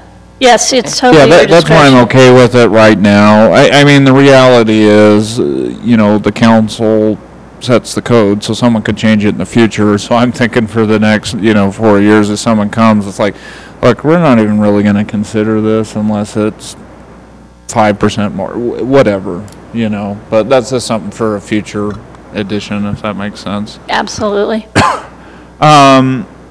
The other topic, mixed residential versus mixed living, it's not a sword that I'm going to fall on, but when I think of like mixed living, it kind of sounds like we're trying to make a social statement to me. And honestly, that's just how it feels to me. So I'm kind of more comfortable with mixed residential. But again, I'm not going to vote no because of a name of a zone, if that makes sense.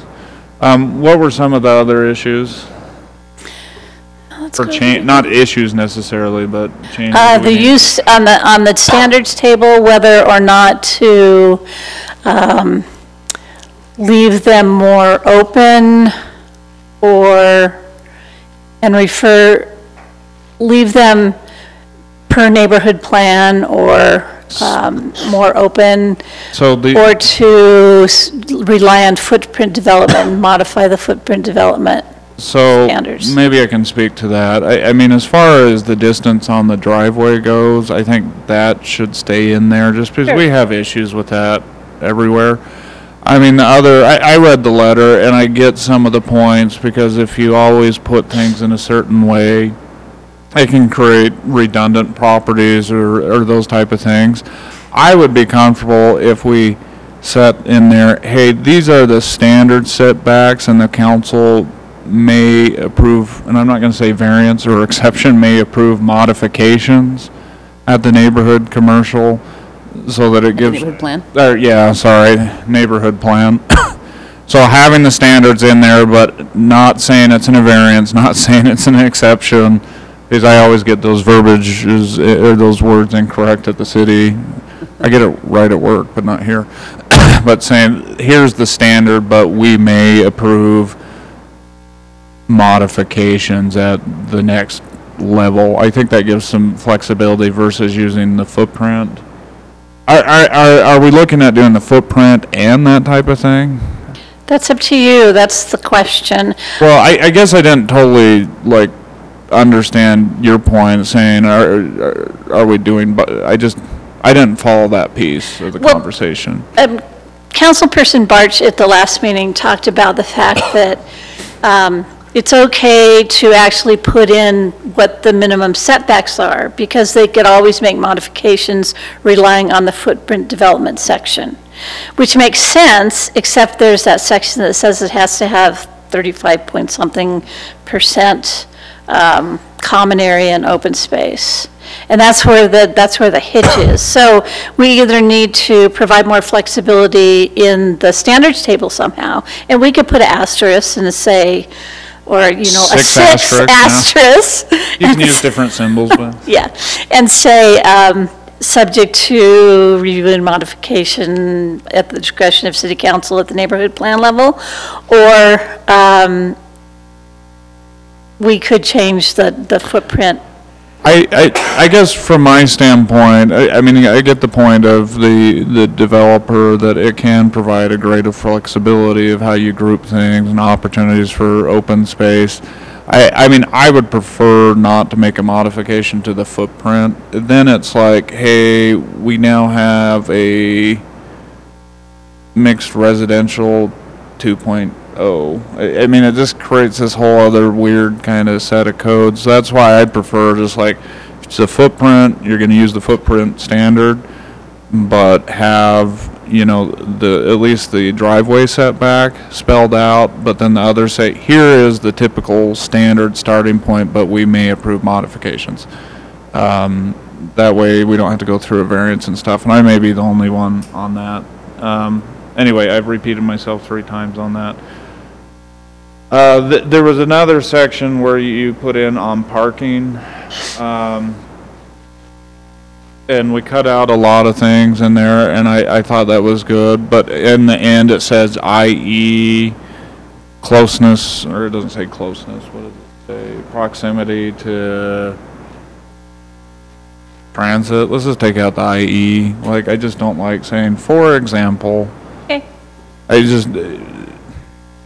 That creates, every time we get too specific, and providing an IE is providing some specificity, and then it could come back, well, what was the intent of the council, like in 8 years, what was the intent? Well, clearly the intent was only for this particular type of thing, so I just prefer to take out the IE.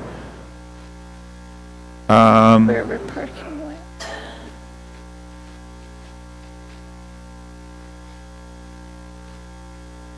Parking. Right before here. you strike it Okay. out, you probably, Okay. anyone opposed to removing that? So I would just prefer to take it out, because that's just not a typical thing that we do. Okay. And the flexibility to grant it there is still there regardless of the IE. All right.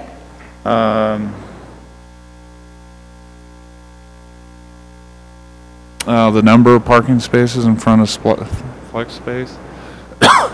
Didn't we put in the code that either in front or an area close to it? Yes, that's the way it reads right now. What's the problem with that? I don't. 2 parking. I'll make sure there are 2 per unit. Oh. I hadn't even thought about that, because this is the first time. Can I think about it for a minute, and then Mayor, and then maybe talk to me? We're also missing a word in there. It should be 2 I parking spaces. literally haven't thought about that until just now. Well, they just brought it up. The applicant brought it up. That's why it was brought up. Right. We hadn't actually talked about it beforehand. We talked about it. Right, we talked about wanting to have parking, we didn't talk about how much. Right, whether it's 1 or and 2. We haven't even spelled out at this point how much flex commercial space needs to be there, so we don't even know how much parking space we're talking about. So it's hard to make a decision at this point of what's appropriate, because if you have tons of flex space, you know, 8 buildings, and we only have 8 parking spots, that's not gonna work. But I mean, if it's a concern, I would be okay inserting some flexibility in the language at our discretion, like we've done at some of the other areas. Is starting point, it's 2, but the council may modify that at the neighborhood plan, whatever it is. I just, you know, to make a call here for everything, I just don't think makes sense. So I think saying, hey, it's a starting point, and then at that lower level, we can change it. Okay. Not a variance, not an exception. I understand. Just maybe modified. A modification. Because Kevin gets mad every time I say the wrong word. Just a refresher for me, does the 1909 parking section that's referred to, does that also talk about the parking that would be required for a neighborhood commercial scenario, like if they actually did a small commercial area? Yeah, that's what we would, that's assumed. Okay.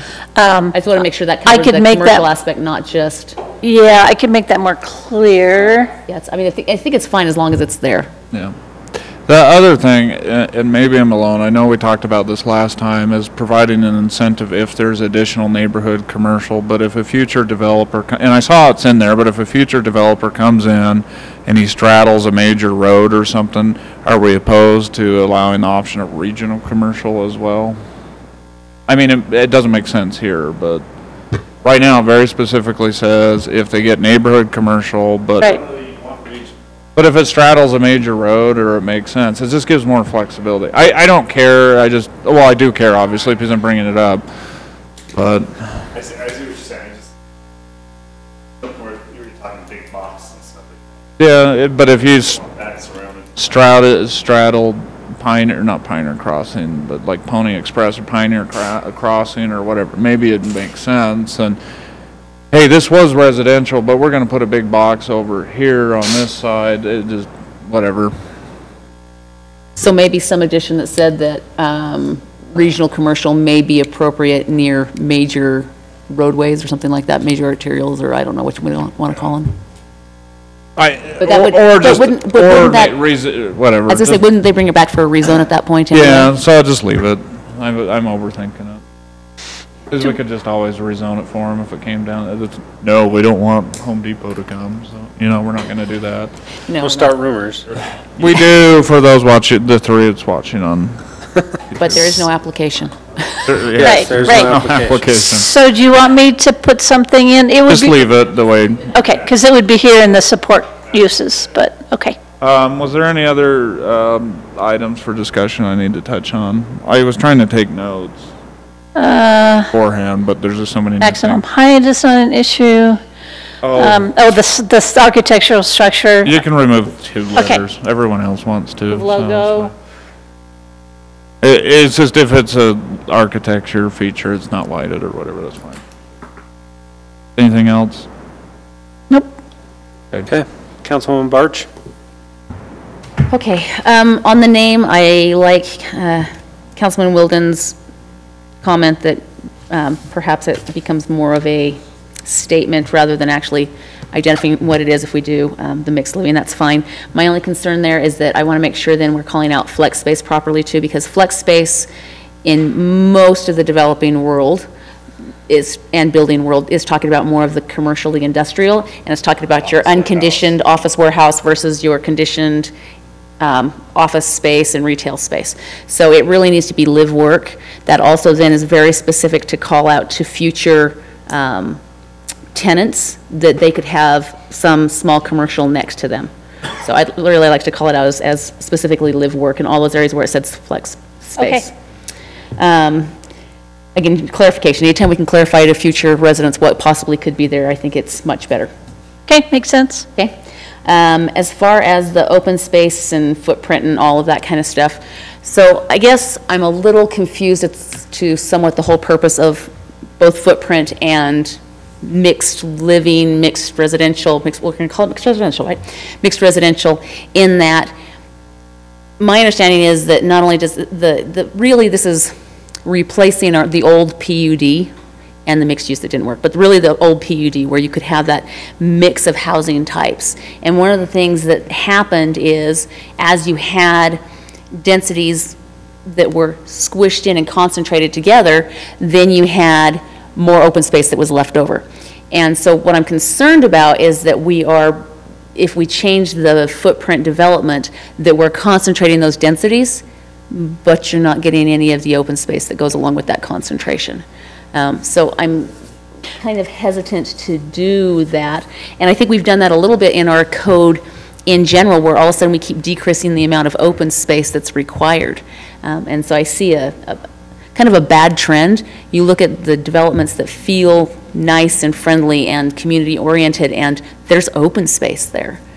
So I get concerned that we're not, and that we're, in future developments, possibly could have just this concentration of density without the open space to go along with it. So it says, the way it says right now, it says 35% of the total project area shall be designated as common area excluding roads. So that may be problematic as well. This may include limited common area for patios or similar uses for each unit, which may be fenced. You know, when I was discussing this with a potential future applicant, I said that, you know, if you went back and took out, you know, and had all your decks and little yard area, you know, all those little porches and stuff, and called them common, then you probably meet it. And maybe, is it maybe then a verbiage problem where we don't need to necessarily be talking about common area in our actual code, but be talking about open space, park. I don't know how to, because common area, I think sometimes we have public parks that qualify as that. Yeah, and that's not technically a common area. Right, either. but there are also, I mean, some condo plats, for example, have common area for second-level decks, Right. or Or limited rooftop common, garden, or, right. or- And it kind of dictates that it be sort of a condominium type of development if you're going to have a common area that has to then be maintained by a homeowners association and entirely, rather than a little space that's a backyard that somebody could plant petunias in. Well, and to some extent, this discourages them from doing larger products because that, you know, if they decided to put some quarter-acre lots somewhere in this development, you know, a theoretical future applicant, you know, none of that gets counted as open space, and so we're Right. actually encouraging them to build stacked units because they get the full credit. So But again, that would only be in the footprint area, it wouldn't be for the whole, that's not the way I read that, the total project area, D, 3D. but the total Maybe I'm project reading it area, wrong. total project of the footprint or the total project of the mixed This residential? is, the way I read it is that's, oh, it's under footprint, okay. I didn't see the heading. But I think the way this is written, it's, what they're thinking is you have a project that comes in and the footprint development, so it's like 38 townhomes or 38 condominium units or something. And so that project would be classified as footprint development. That, rather than having a bigger picture, blended density neighborhood community, I don't think it was necessarily drafted with that in mind. But it would, you know, it could apply to that. I would just think that what this does is it might kind of force people into having a condominium type of setup when we don't necessarily want to reduce their flexibility and options. So is there a way we can call out common area differently to fix that? Yeah. Because like you said, your little terraces, your rooftop gardens, if you had an actual condominium, apartment building, whatever you want to call it, if they had an internal gym, that could technically be part of it. I mean, Yeah. there's a lot that, I think the other thing is, because you have an overall community, you're looking at some common open spaces that would apply to everyone, and so in an individual little piece that might be footprint development, they would benefit from that bigger stuff too, but this would require then 35% of maybe that little area, which doesn't make sense. I just don't want, you know, my concern is decreasing flexibility and providing so what if different instead of saying types. will not be subject to, say the 35% may be reduced within the, what's not village plan? The neighborhood plan. All of Okay. our terminology we're creating. That would give us the ability to, if they're doing something like this on a bigger scale, look at the open space in the other areas and take that into consideration. Okay, and so then what I would do is go back in the table, and you would want me to continue to delete this and continue this over so that it's like all the other zones? It would, You just switched gears on us. Yeah. well, so the reason the whole footprint development thing came up was because the request was to take many of these standards and make them just like all the other zones. For lots. Right. And that it could be taken care of because they're not like single-family lots, and then they could come in under footprint development. But if they're coming in under footprint development, then they run into the 35% issue. I guess and I'm pretty sure I was on the opposite side of this, and so, 3 weeks ago or whenever we had that meeting. I'm leaning more toward, I know that a lot of these things used to say per the neighborhood plan. Right. And then we told you to change it. And it seems like we're starting to box ourselves into, we're trying to provide flexibility, which is kind of the purpose of the zone, but we're boxing ourselves into not having that flexibility. And so I'm leaning more towards changing some of those back to per the neighborhood plan, just because, I mean, it's going to come to the city council whenever these developments come, and, you know, I mean, we can enforce them to be the same at that point, but if they bring to us a product that makes sense, I mean, I've seen a lot of innovation recently in housing products. Yeah, there really are. And I think, you know, we're putting a lot of regulations here that are prohibiting that innovation, and this is the same thing that, I mean, not necessarily in housing, but we complain about it all the time. The federal government comes in and regulates everything, and technology can improve, technology can innovate. Now, we're the government that's coming in and, you know, wanting to provide the flexibility so that these can, they can achieve the end goal that we see and that we want, right. But we're putting regulation in the way of achieving that, and I think maybe doing some of these things at the neighborhood plan allows them to come in and say, look, this is what we're planning on doing. It doesn't necessarily fit with maybe what we have right there. Mm-hmm. But at that point, we can say, well, we don't like that. We don't like what you're doing. Do something different. Or we can say, actually, that makes a lot of sense. So two concerns that I have, and maybe you can help me understand how this would work. My first concern would be expectations. So how does the developer or the future developer know what they can actually have? Because if they're coming in and it just says per neighborhood plan, the council can say, yeah, no. So they don't know really what the density is that they're going to get. They don't really know what kind of setbacks they're going to get and be able to do. My other concern would be we're just going to end up with a whole bunch of codes for individual neighborhoods again, which is kind of the problem we are seeing with the community plans. Well, what about what Councilmember Wilden talked about, where you can have the standard, but then a little symbol, different symbol, that says, could be modified in review. And I'm comfortable with that, okay. too. I think we need to be careful of not just putting the developers in a box, but putting ourselves in a box where we can no longer approve what we want to see. So maybe then have They bring something great in, we're like, have the we can't normal approve that. setbacks then with the cross or the star or pound the asterisk or sign the pound sign or whatever you're going to put there as maybe Smiley made face. modified in the neighborhood plan or something like that. Is that Well, what you're talking about, Chris? Yeah. And something can along those lines. sorry, may I speak? No. Okay.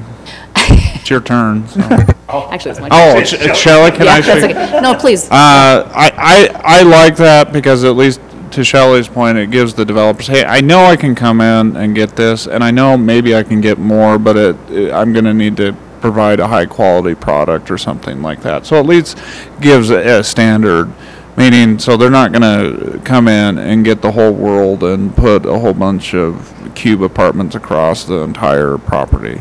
Right. Anyway, but I think it gives some flexibility to, here's a starting point, but we'll put together something that's nice that actually makes sense to get that. And to Councilwoman Barsh's point, that kind of sets the expectation, I think, of where we would like to see it. But hey, if you bring something in that wows us and that's different, we're willing to entertain the option. And it doesn't put us in a box where we can't approve something because it doesn't meet code. And in that case, we would not make the change to the footprint development. We'd leave it the way it is. Does that make sense? I mean, then they could address it during the neighborhood plan, so Yeah. I think that would work. Okay. Okay. Got it. Okay, so that was long, sorry about that. Only other, let's see. I know, huh? So, sign height, I'm still having a little bit of stress, and I know we talked about this and kind of decided about this. None of our other signs and the features that are attached to the signs are over 20 feet in the entire city that we've ever permitted before. And I get concerned about having, for example, a 45-foot sign feature next to a single-family 25-foot tall house. So I just am a little hesitant with maybe location. The other thing that I thought of is they actually could detach it and have it be a building, and then they just apply for the normal building heights, whatever they are. versus part of the actual sign. I'm not sure how to do that. I just get nervous with the placement of where it would be. 45-foot wouldn't be a big deal next to a townhouse or next to an apartment, but in the single family. Right. And these are going to have, you can have one per entry, per major entry. Right. And so you could technically have, 3 or 4 of these, and yeah, the one might be next to the transit and next to the major thoroughfare and next to apartment building, but another might be right next to the single-family neighborhood. So I don't know how to. I actually was talking with Councilman Podeska about this earlier today. He brought it up, and I was like, oh, that's a good point. And I don't know where he's at, I won't speak for him, but kind of where my thought process is on that is, maybe we set a proximity of, it's limited to the height of the building, the highest building within a 250-foot radius or something like that. Or I don't know what the distance is, but then that solves that problem. If you're located in single-family homes, you're going to need to have a shorter one if you're in, but then it's not being drowned out by, because I think if you put a 20-foot one surrounded by apartments or townhomes, you're not going to ever see it. It loses its purpose. I like the idea, but the unintended consequences, that may encourage everyone to put apartment buildings right next at to the the entrance. opening of major thoroughfares. And maybe that's what you want, but. No, I see that. I think it's a good idea. I just. There's another section of the code that addresses the entry features, and I think it's in the sign code, that says that there can be something like 4 of them, and they have to be at the major entrances. 1 per major entry. 1 per major entry.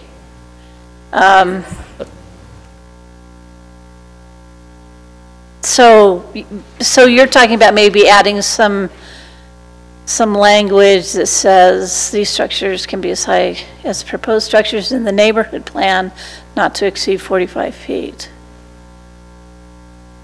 So again, if we're addressing them, are we addressing this in the neighborhood plan already? Because if we're addressing this in the neighborhood plan, we could say, hey, this entry makes sense, it's next to the apartments, yes, you can go up to 45 feet. Versus, Could I just ask, how tall is the water tower? Just how tall did they say it was originally, or how tall is it? whichever. Lazy Farms. I'm just because I'm really bad at visualizing how tall 45 feet. Okay, somewhere between. You don't actually know. She hasn't been out there with the tape measure. That's fine. All right. That's so cute. okay, that just gives me a frame of reference. Well, I like that if we can deal with it in the neighborhood plan. That allows us to make sure it's placed appropriately.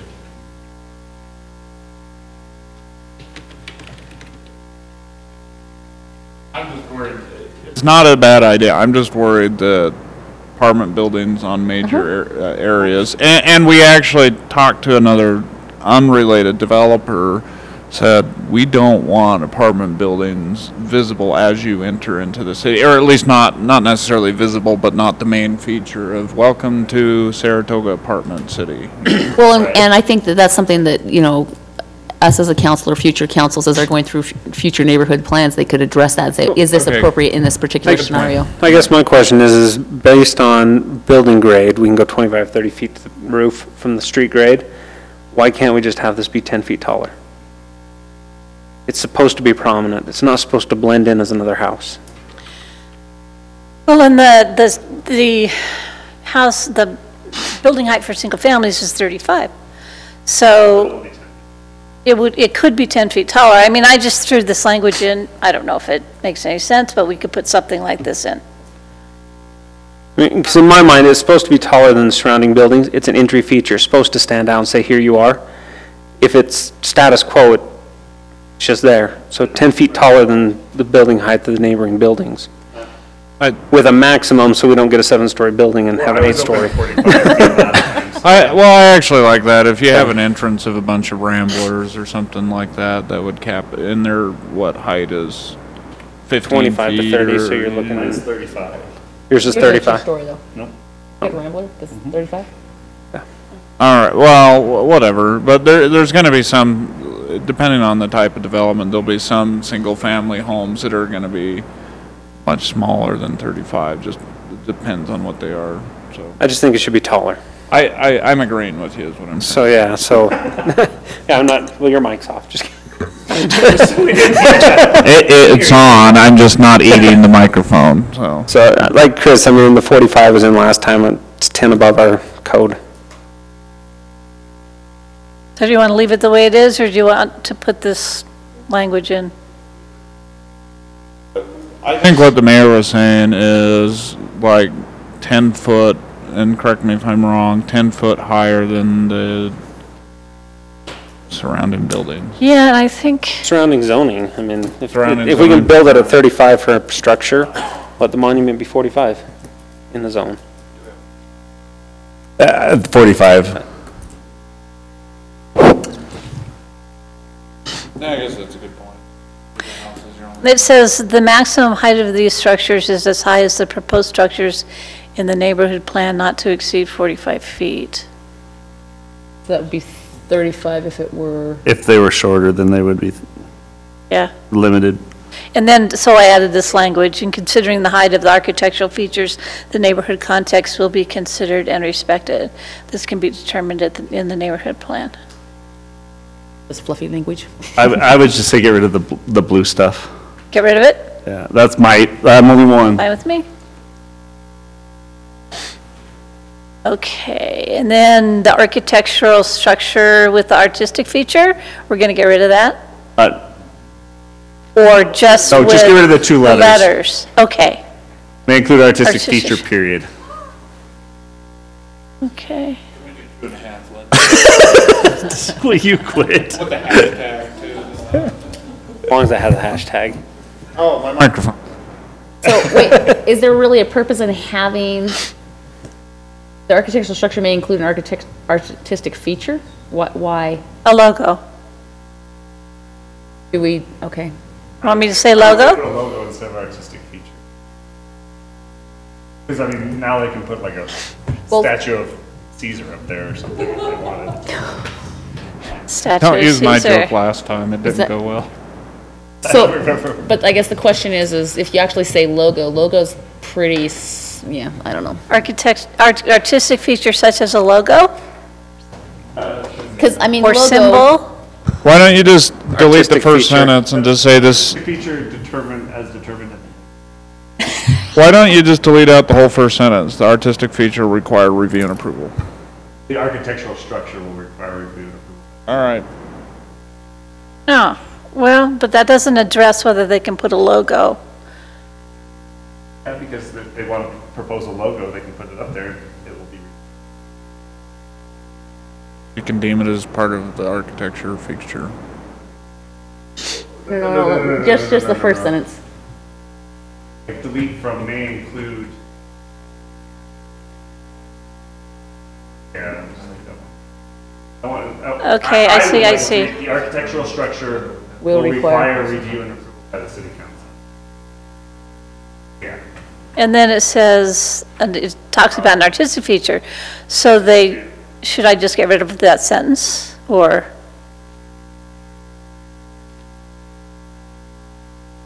An artistic feature. Alright. Because we do, I do agree with the fact that we don't want whatever's up there to be eliminated. Feature or symbol?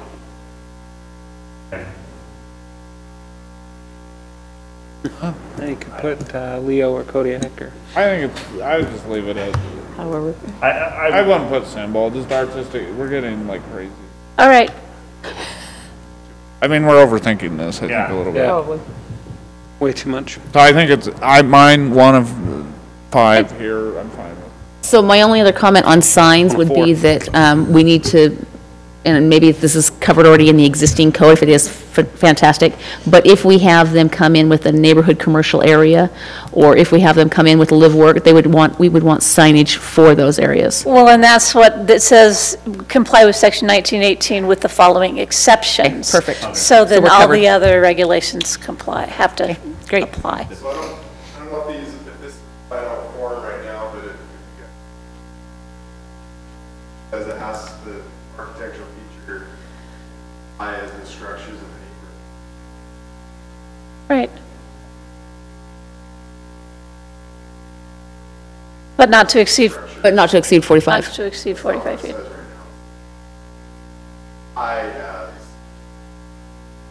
Change that. Subsection, what? So do we just need to say, As high as 10 feet higher than the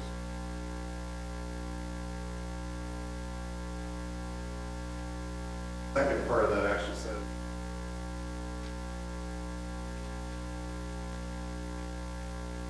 Well, that's not the next section. Okay. No, but let me finish this thought. structure.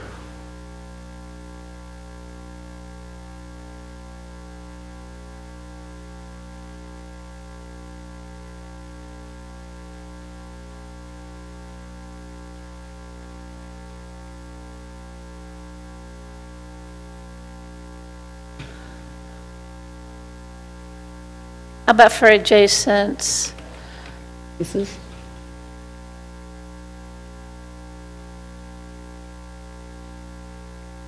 That's still good, I don't know. It may still push us into the situation that Sweet. Rhythm brought up as far as pushing them towards building taller so they can get. Well, Shelley said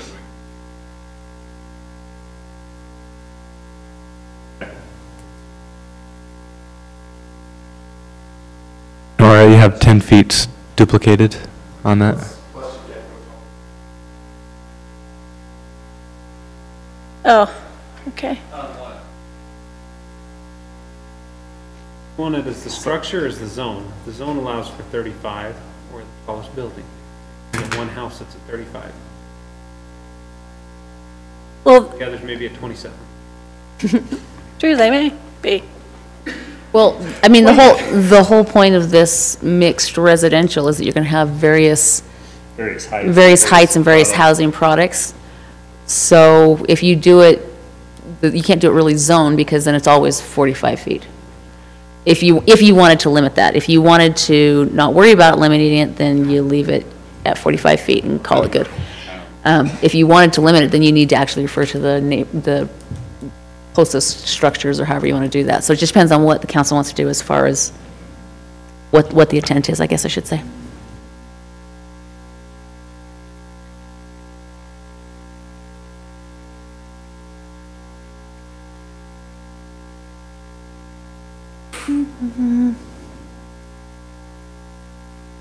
I don't know. I don't want to say shall be because then No, that it's- implies that it has to be. May. May.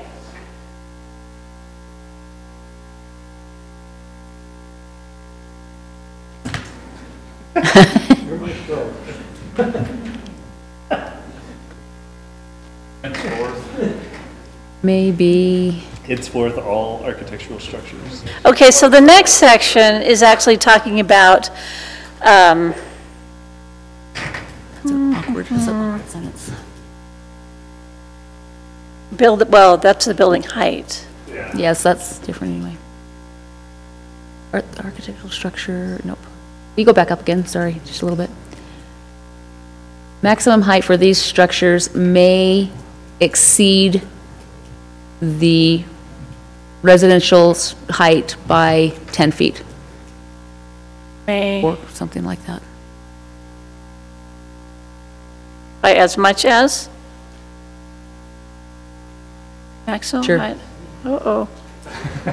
That's not good. That's not good at all. Why don't you just make that your motion and we can.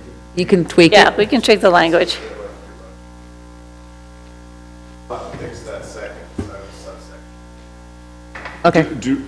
I guess the question is, do we want to just set it at 45 or do we want it to be tied to the? 45. It's going to end up being 45 for what we. So just, so that we can Because eliminate it's all 10 that, feet just say it's higher 45 than the feet. surrounding zone or residence. They have a townhome, they're going to be at 35. Well, it'd be at 40. Well, Which would allow them to go up to There's a whole bunch of 45. small, short, little residential. then it's not a mixed residential. Well, it's going to be, okay, so again, isn't this going to be determined in the neighborhood plan anyway? Yes. Yeah.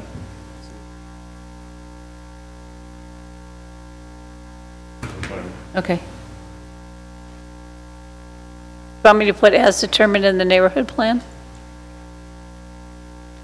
I would just stop. Let's just put it Okay. in motion. Okay, okay. All right, great. We should have just started this whole thing from scratch as a whole group on public records. So. Yeah, that would have been Please, fun. no. Sorry, Okay. I mean, you can keep going. I'm not telling you what to do. Let's just do it in the I motion. understand. I'm done. Okay. Now it's my turn. It is. Sorry, Shelley. No, it's I think we fine. dealt with That's-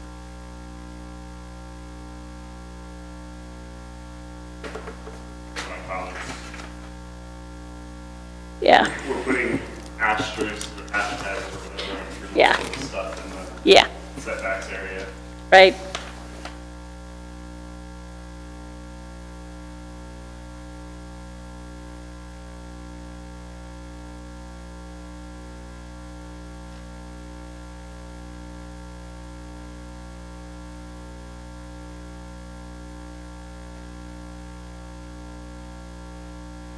I think we.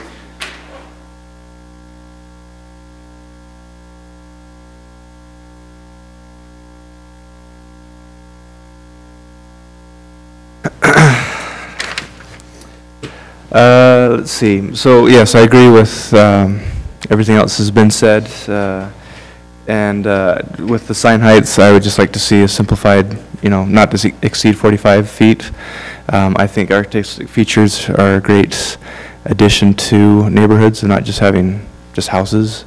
So I'd like to just see a simplified flexibility with that. In the code for the density, in addressing Councilman Wilden's increased units for putting in open space or next to transit and so forth, it's a little unclear. So in your PowerPoint, it was letter C, but in the code here, it's under 4 density. I want to say letter B, is that an I or a 1? Yeah, the formatting gets all messed up, and I apologize. But anyway, at the point is, it was saying in C that it can be increased up to two units, but then the subset under that was, each subset was an increase of 2 units, and so it wasn't really clear that saying that they can actually increase up to 4 units, and here's the different ways of how they can increase those units. All right. I think it was different in this. Yeah, It was. I think it was when They were I, all. right, I read it as there's here. I read it as there's Sure. 3 different ways to achieve Yeah, 1, 2, and 2. 3. Had it weird. Okay. Cut and paste. But yeah, just so it's clear that they can have up to 12, starting from 8, and here's options Right. for that. The only other thing, I guess the parking in front of the live-work areas. I would be fine with 1 per live-work, because they could overlap when one's not being used. The other customer or whatnot could then use that other parking spot. So I'm just looking at an example of, Councilwoman Barch's pictures of that live-work area that had like a State Farm, and one was, the homeowner was using it for a business. Well, at State Farm, he's probably gonna have like 1 client. If he had 2 clients, that second client could use the parking stall next to that is just being used by the homeowner. And I think most of those types of uses are generally low-impact type Yeah, uses yeah. like that. There aren't a lot of, So I don't really see a high need for a lot of customer parking in front of those. So I'd be open to just. The one question that reminded me, sorry, it's okay. The one question I had on that is there anywhere that calls out that parking space is not counted as part of the residential? You know what I mean? I don't want them to say, well, I've got those 2 out there, that's, we don't have to put a garage on it. Right, I understand. Like, that needs to be dedicated to the commercial use or to guest parking if they're using it as a residential, and rather than, Dedicated. it just can't be counted toward the residential parking requirement. To separate the 2. So do you want to go 2 or 1? one's okay. I'm fine with 1. 1, yeah.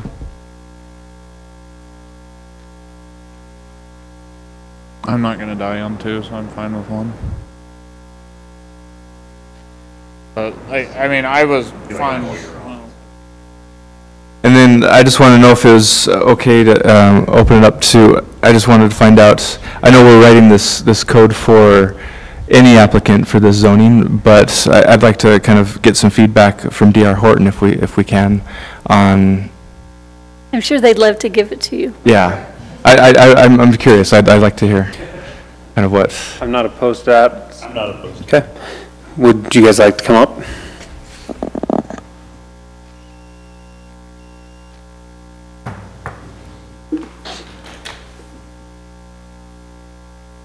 So, first thing, can we clarify what's being done with the setbacks?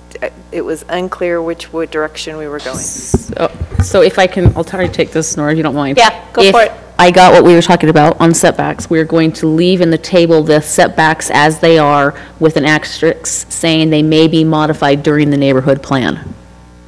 Sort of. Sort of. Is that? So Because I made some changes based upon D.R. Horton's input. Oh, jeez. That's what I And so what you're requesting is they be changed back. Let me show you. Well, Show us those specifics. yeah.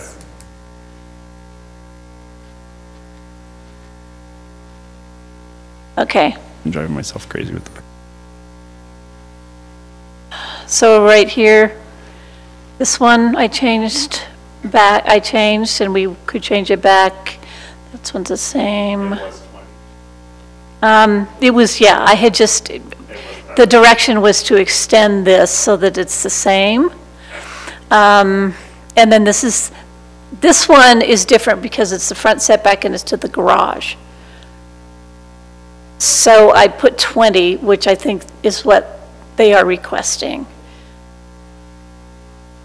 And you can give me direction on that.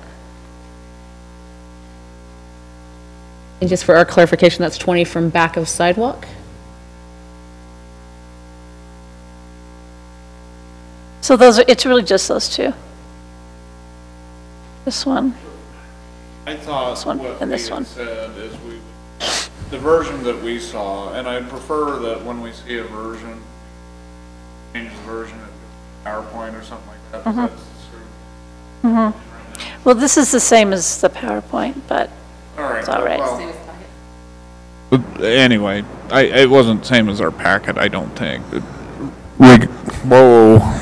Doesn't Regardless, matter. I thought what Doesn't we were matter. saying is we'd have, what I saw on there is, here's the standard setbacks with a footnote that this may be adjusted at the neighborhood. Yes. That's very specifically, I think all of us were on board with that. Right. So what Did that I would, answer your question? Well, the question is it the 20 feet or is it the extended where it's the 25 garage and the 20 to the plane of the house? That's what Nora's pointing out. it's this one, should it read the same as this with the asterisk? Or should it be, can we have a separate category that says 20 for the MR? That's the question. 20 feet with the asterisk. With the asterisk, you want it decreased and decreased again. To the ability, or we're open to just having it say neighborhood plan, but we recognize the. May I say something? Yes. The reality is the front setback is dictated by the PUE. Most of the issues are those building footprints are set on the front because of where the PUE is and the relationship of the building to the gas lines. So we may talk about 20 feet, 25 feet, 18 feet. You're never going to get closer than 18 feet because the way the utilities run in the front, you can't get closer than that. It's just physically impossible to do so.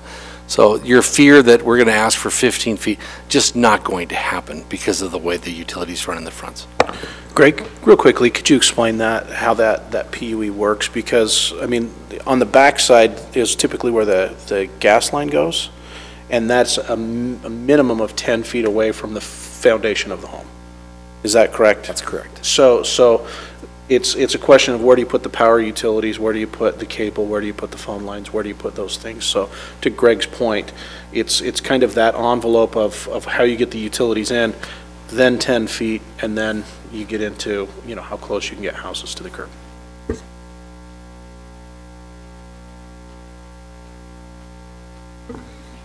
I don't have a problem with If- 20 in the asterisk. Yeah, I don't have a problem. If I'm not mistaken, though, just on that, Mark, when we were originally looking at all the DAP stuff years and years ago, they were actually saying they were going to put all the utilities through the back alleys so they could put them up even closer. Yeah, and that got shot down by most of the utility companies outside of our control. So, Got it. I mean, that's part of the challenge that we had. I think the rear-loaded alley concept works phenomenally well, but the challenge is we couldn't get Rocky Mountain Power, if I remember correctly, Questar. or Questar to concede to put those utilities in the back driveway, which allows you to have that really, you know, shortened front yard scenario. We asked, we begged, we pleaded, it didn't happen. Oh, I don't understand. 20 feet with an asterisk that's at there. That's what we're. Well, what we had originally talked about was putting it back to kind of where it was, which would have been the 20 to the, or sorry, Yeah. 25 to the garage, and then we talked about putting an asterisk on it. Nora had gone in and changed it already to the 20 at the future applicant's request. And so let's go back or leave it at the 20 with the asterisks. Well, I'm fine with the So- asterisk. I think that makes sense there.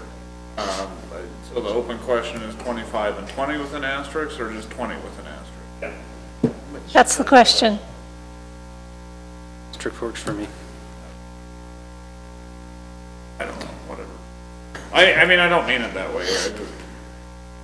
It's like if it's 25 and 20 with an asterisk. If the asterisk is there, then it can be changed. So, I mean, I'm fine, yeah, so if we put an asterisk there, that means it can be changed, and if it makes everyone more comfortable, I'm fine with doing 25 and 20, or just 20. The asterisk gives flexibility for the council, so. But even with the asterisk at the 20, I mean, we're looking at these development designs that work with 20 feet. All we're doing is opening up debate that we've already debated. Yeah, okay. But Yeah, I'm good with the 20. You can give me direction in your, 20. okay. I'm putting a pound sign right now. Oh, you got your pound sign. Yeah. Pound, You ampersand. can just call that one hashtag Wilden. Okay. Oh, dear.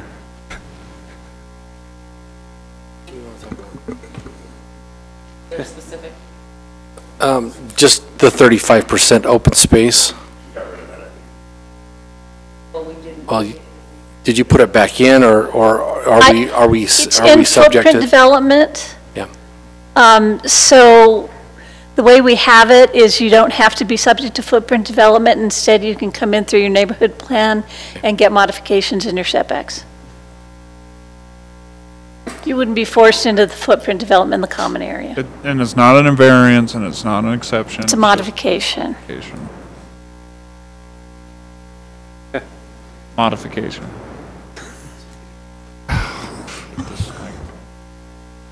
Okay. So the only other question that we're asking to clarify is on the flex space, well, it's live-work space now, right?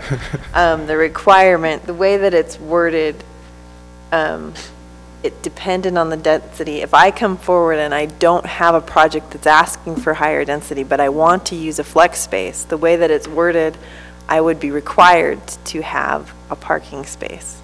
So it's discouraging me from bringing forward that type of a unit if I can't meet the parking requirement. Because if I understand correctly, and I may have misunderstood in all the back and forth, I also have to meet my residential parking requirement. And if there's a flex space in my product, then I have an additional parking space that's required.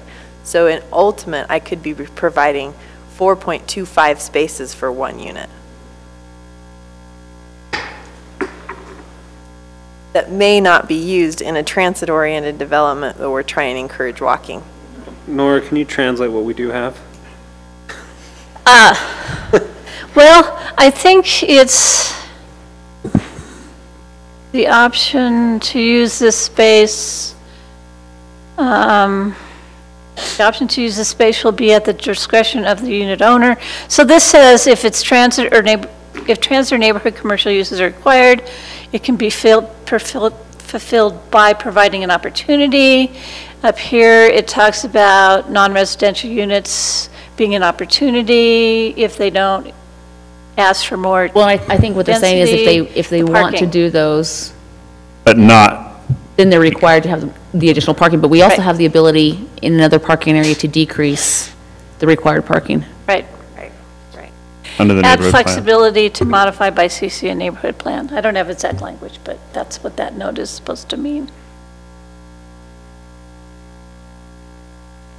So, Does that answer what you? does that answer your questions? You may not really like it, but that's where, so far, that's the the direction we flexibility have. and the opportunities to discuss it at the neighborhood plan exists in the code. So I think Okay. we're good.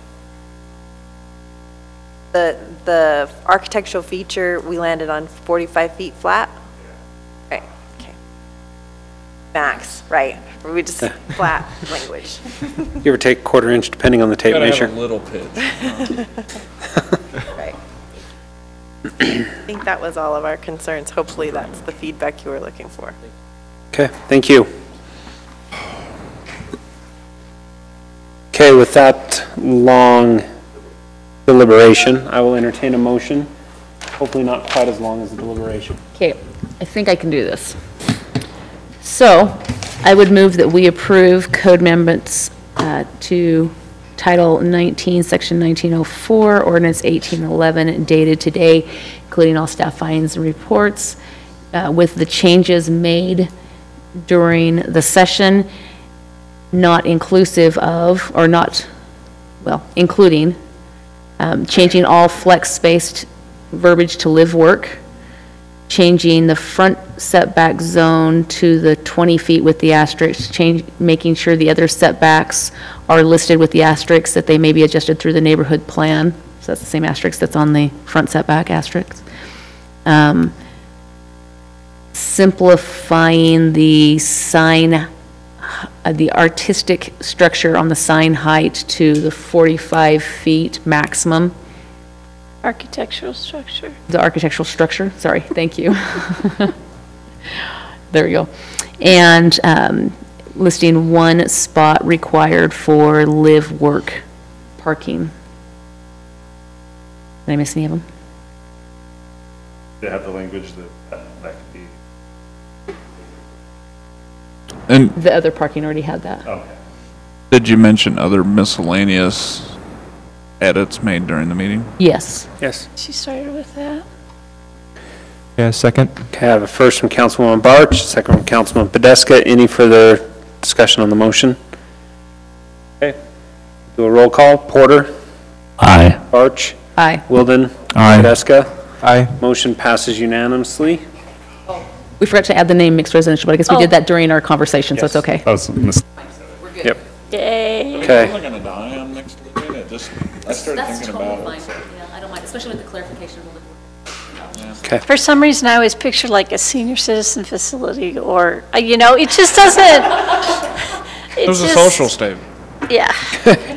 Not that Well, makes any sense, but Title III, this is one we don't look at very often. thank you. Which is crazy because we it's number certainly 3. don't, and there needs to be more changes to it, and hopefully one day I'll get to those. Thank you. Really, this is just to address that conflict with the number of planning commissioners where there was a conflict in Title 19.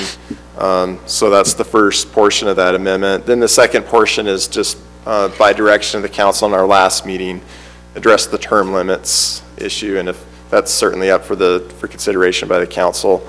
The only other issue was the appointment of the chair and vice chair, where it happens either every 2 years or every year. And basically, the bylaws conflict with the code right now. The code takes precedence, so that's just simply an administrative change that staff will make. So I'll make that change to the bylaws and then circulate that to the planning commission members. That's not, we don't need an ordinance to do that since that's already taken place, but. Just out of Anyway, curiosity, open what up does the for code say? discussion. Sorry, what's that? Just out of curiosity, what does the code say? Is it 1 or 2 years? It says every year. Yeah, and that's what I believe the council wanted me to do, right? Every year. That makes sense. Okay. No need to have it be every 2 years. Plus, you're going to have some terms expire anyway, and so if you do it every 2 years, then someone is no longer a planning commissioner. It just doesn't make sense, so every year makes the most sense. Councilman Porter, comments on? No, I think this is, what's on my computer screen anyway is in line with what we discussed at the last meeting, so, I think that it'll allow a lot more, participation from citizens, and we'll get some new points of view, and I think that's good, so. Councilwoman Barch? So I wasn't part of the last meeting. I was gone, and I really wish I would have been here for this conversation because I missed a lot. So I would love to hear some of the thoughts for it. I don't understand. I feel like we have a hard enough time keeping people on board on the Planning Commission as it is. They don't usually make it through their terms. So I have huge concerns that we're going to have absolutely no historical perspective. I don't think we've had a problem with people going overboard on, living at the Planning Commission. And realistically, they serve at the mayor's request. So if the mayor doesn't want them anymore, the mayor can say, hey, your term's up, you're out of here. I think that it's a little bit, earlier we called our legislators chickens, so honestly, I think it's a little bit chicken to not just take the responsibility. We've got a phenomenal chair that I would love to see stay on longer, and there are others that I think, are done and they don't want to serve again, and there are going to be opportunities to serve. So I think that in reality, a planning commissioner being on, that's an advisory position. Most of the time, they're not making actual decisions. In fact, to some extent, if you wanted to be really a stickler about it, our city staff sticks around a lot longer than that. So to that respect, are we going to put term limits on our city staff and say, sorry, after 10 years, you're out of here? I don't think that's something we want to do because that historical perspective helps us. Maybe we do, sorry. No, but I think that historical perspective is something that's important. We don't have term limits on council members, and we allow the residents to say, hey, it's time that you're done.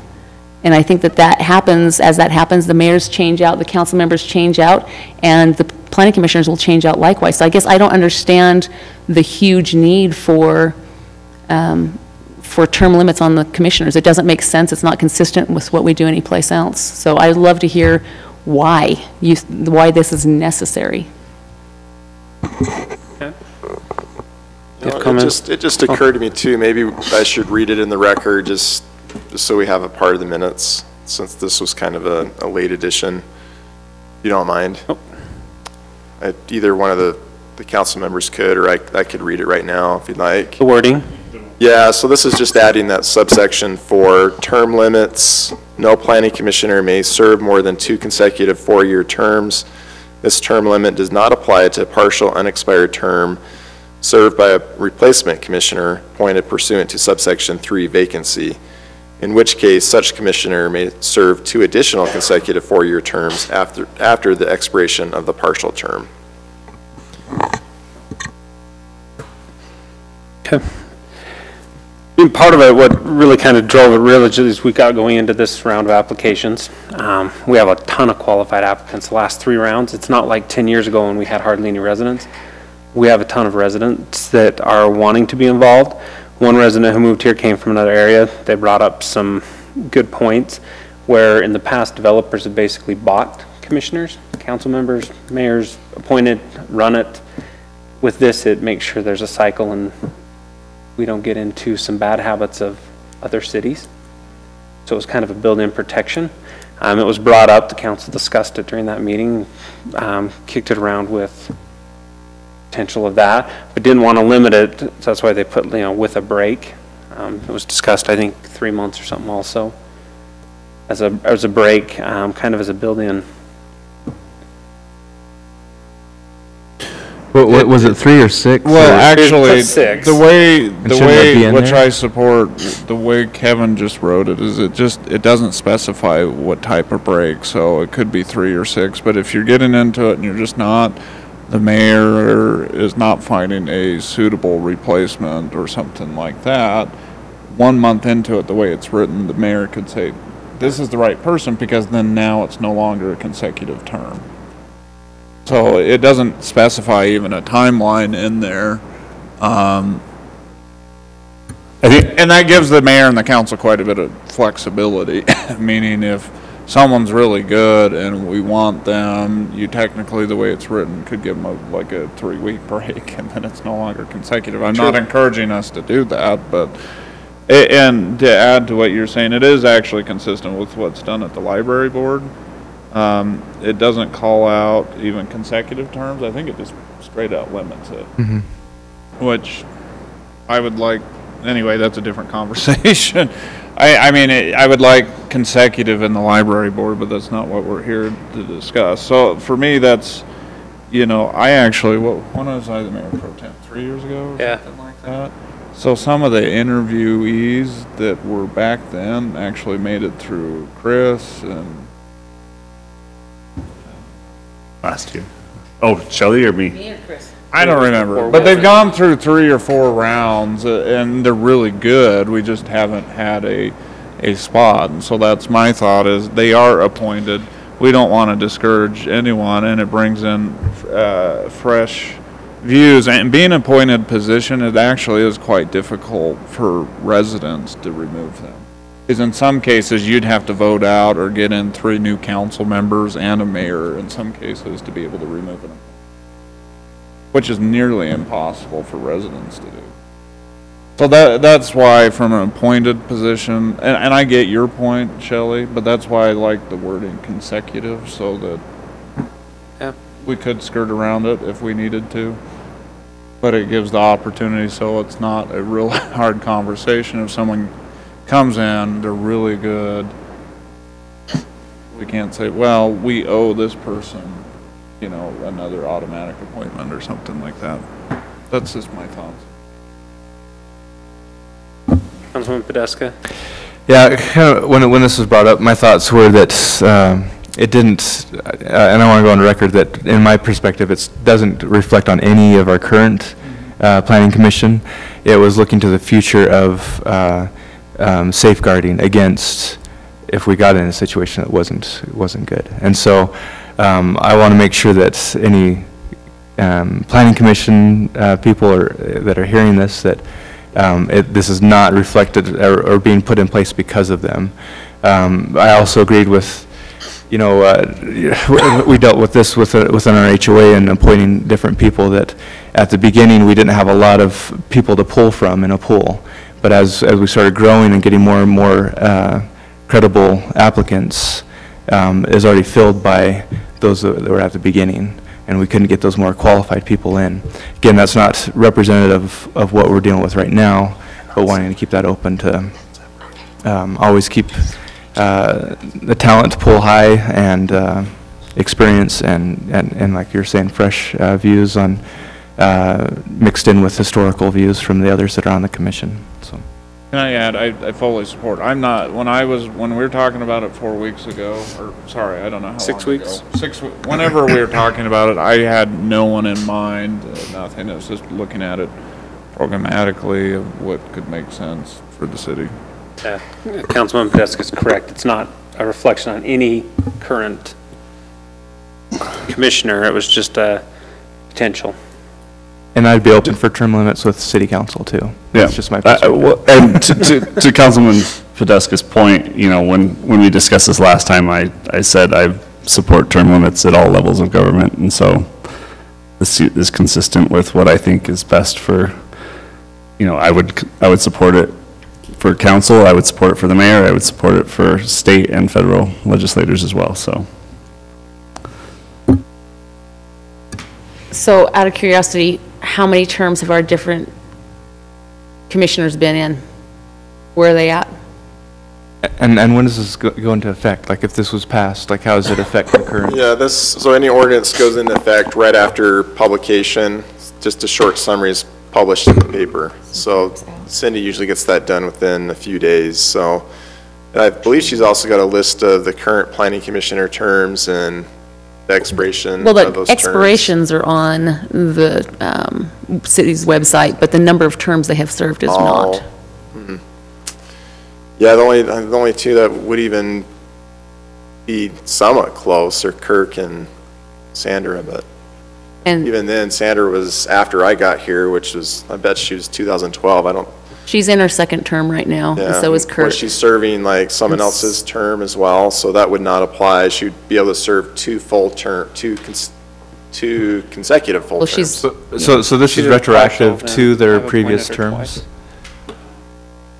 You could also say this doesn't apply retroactively and it only applies going forward. I wouldn't want it to So- apply retroactively because that doesn't make sense. That's what I was wondering, Yeah, we can add a sentence stating that. It doesn't apply to any So, existing for example, planning if Commissioner Wilkins terms. was willing to serve then another term, that would become his second term? Would the current term be the first term? It Or would could it be be, a it could partial? be either way. I mean, if he's I'm just trying to filling- figure out how this would work, I because want to say I believe, did we interview, well, we interview all of them, but I want to say that he actually was serving someone else's term, his first term, but we could check that. We could say it applies No, only to this the is his current second full term. term. My concern is, we just had numerous council members say this isn't a discussion about the current planning commission, which I absolutely agree with. But now, right, and I understand wanting to understand it, but I mean, we're now just having a conversation about current planning commission, so. Well, as far as their term, and so, because my question is like, with this not being retroactive, would their current serving time just be considered the filling the vacancy kind of spot, where it's not counted as a term when they go to election, or when they go to fill another term, that counts as their first term, and we start counting it from there? We should add a line in there that clarifies that. I would be fine, whatever. And maybe not, sorry, I totally Informally, interrupted not- you. My apologies.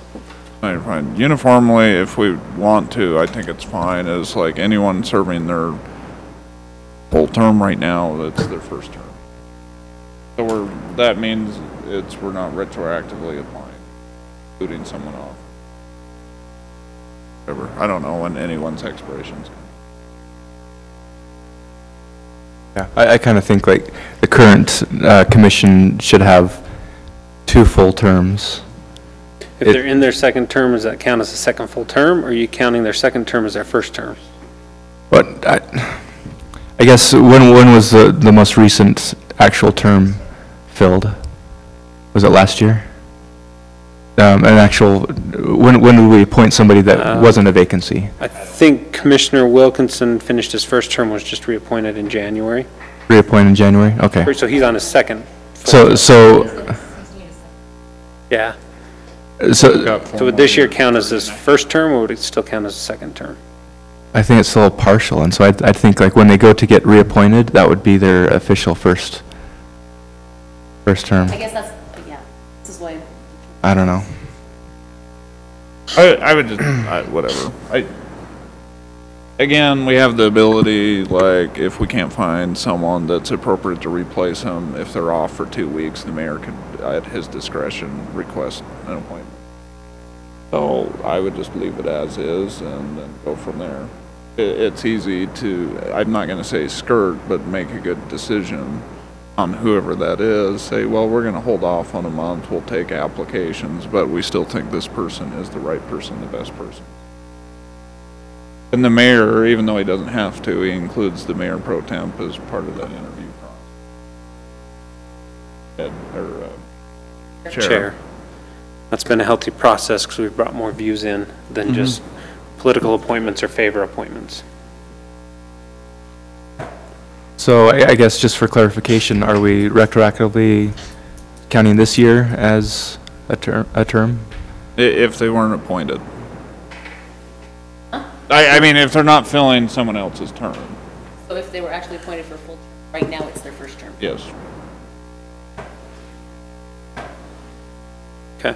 I think I understand what you're saying. No, I mean, so whoever, Hayden, he just left, did you appoint someone to fill the residual of his term? That would be a vacancy. His was a vacancy. His term just ended. Oh, it just ended? Yes. Well, if it hadn't just ended. So he was replaced by Commissioner Carn. Oh, okay. We have a vacancy from Commissioner Brush that is waiting to be filled, but we were waiting until this code amendment to determine whether we really had 5 or 7, so we had 6 right now.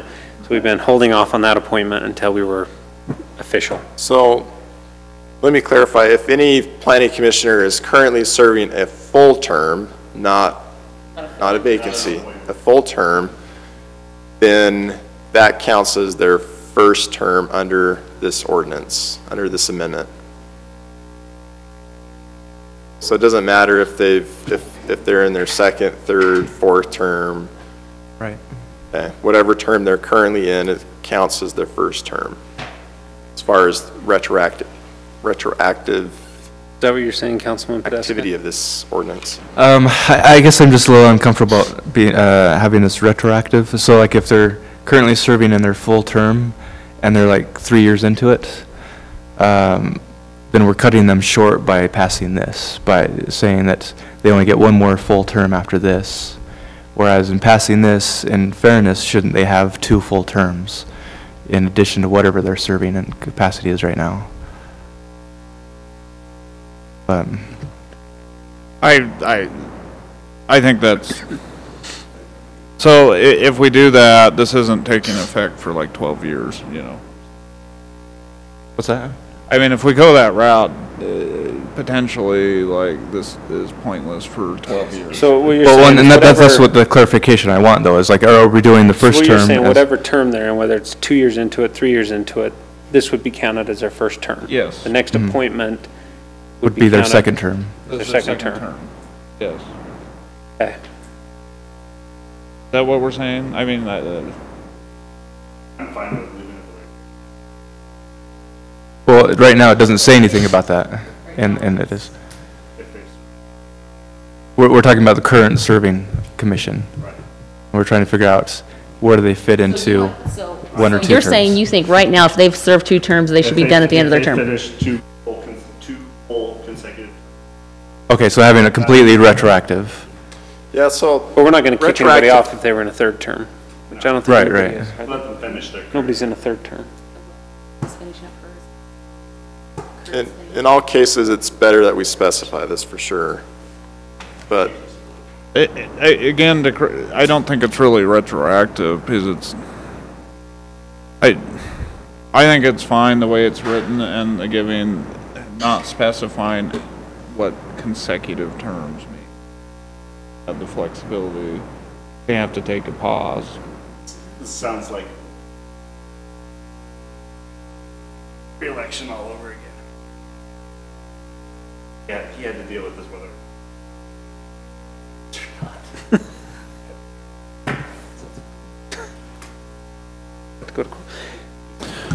Okay. Well, Councilman Wilderman, are you ready to make a motion, it Sure. sounds like? I'll just make a motion, and then if it fails, then someone else can make another one, so we can move forward. I'll move that we approve Code Amendment Title 3, Section 3.04, Ordinance 18-9, dated today, with the additions read by Kevin Thurman during the meeting. Did you reread that? That you're just, okay. That one. Got it. Okay, I have a first from Councilman Wilden, Second. second from Councilman Porter. Any further discussion on the motion? So clarifying as written, so anybody who is at the end of their second term will be done immediately. When their second term expires. Right, that's what I mean. Yes. They're in their second term? now? Yes. Okay. Second full term. Okay. First, second, to clarify, any other further discussion? I don't think she's second. I did. Chris did. Chris did. Oh. Okay, roll call, Podesta, Aye. Wilden, Aye. Barch, Nay. Porter. Aye. Motion passes 3-1. Okay, minutes for April 17th, 2018. I move that we approve the minutes for April 17th, 2018 with the changes submitted. Okay, I have a first from Second. Councilman Porter, second from Councilman Podesta. Any further discussion on the motion? Okay, Porter, Aye. Barch, Aye. Wilden? Aye. Not McComber. Vesca? Aye. Okay, motion passes. We have reason to enter into closed session. Do I have a motion? So made. I have a first from Councilwoman Barch. Second. Second, Councilman Wilden. All in favor? Aye. Aye. Aye. Motion passes unanimously. Reluctantly, it passed.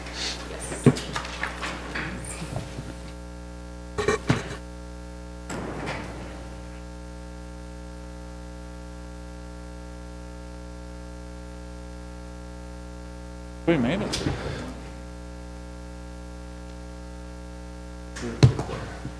I mean, this is... Oh, yeah, little bit. I think it works. It's just big.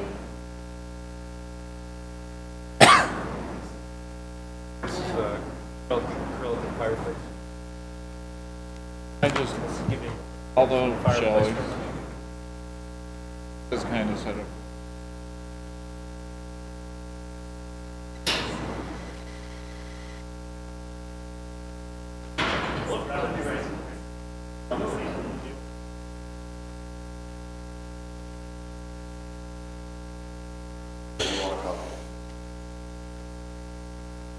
We hurry, we can be done before the attorney's back in the room. What was that? Go. No, what did you say? If we,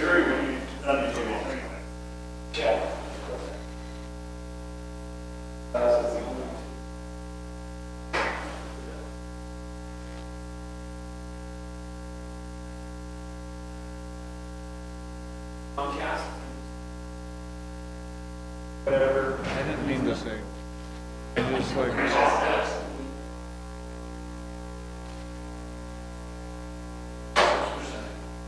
My theory here is not to find your revenue. My Comcast. That way it's. He's trying to get these people all the way. I just need to create a fair market. I don't think government.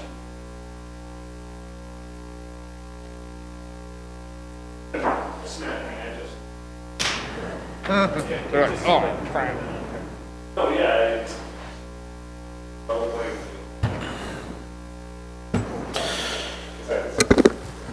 I thought you were gonna be. I thought you were gonna be in Title III. Cindy, you ready?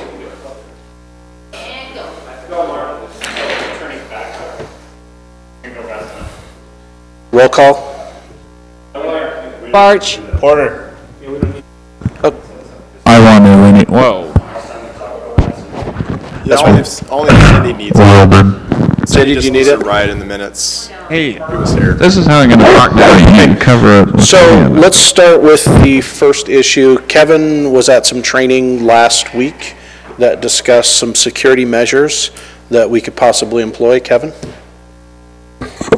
Well, it's part of me that's being a little superstitious, because last time I had some training on something similar, it was, we had training on officer-involved shootings. And 2 months later, Darien Hunt happened. Good thing the police department had that training too, but we talked about just an active shooter situation, and the presenter was a city attorney from a jurisdiction that was very similar in size to us. They didn't believe that they had too many security issues, and someone walked in a council meeting with a handgun, shot the police chief, mayor, and 2 council members.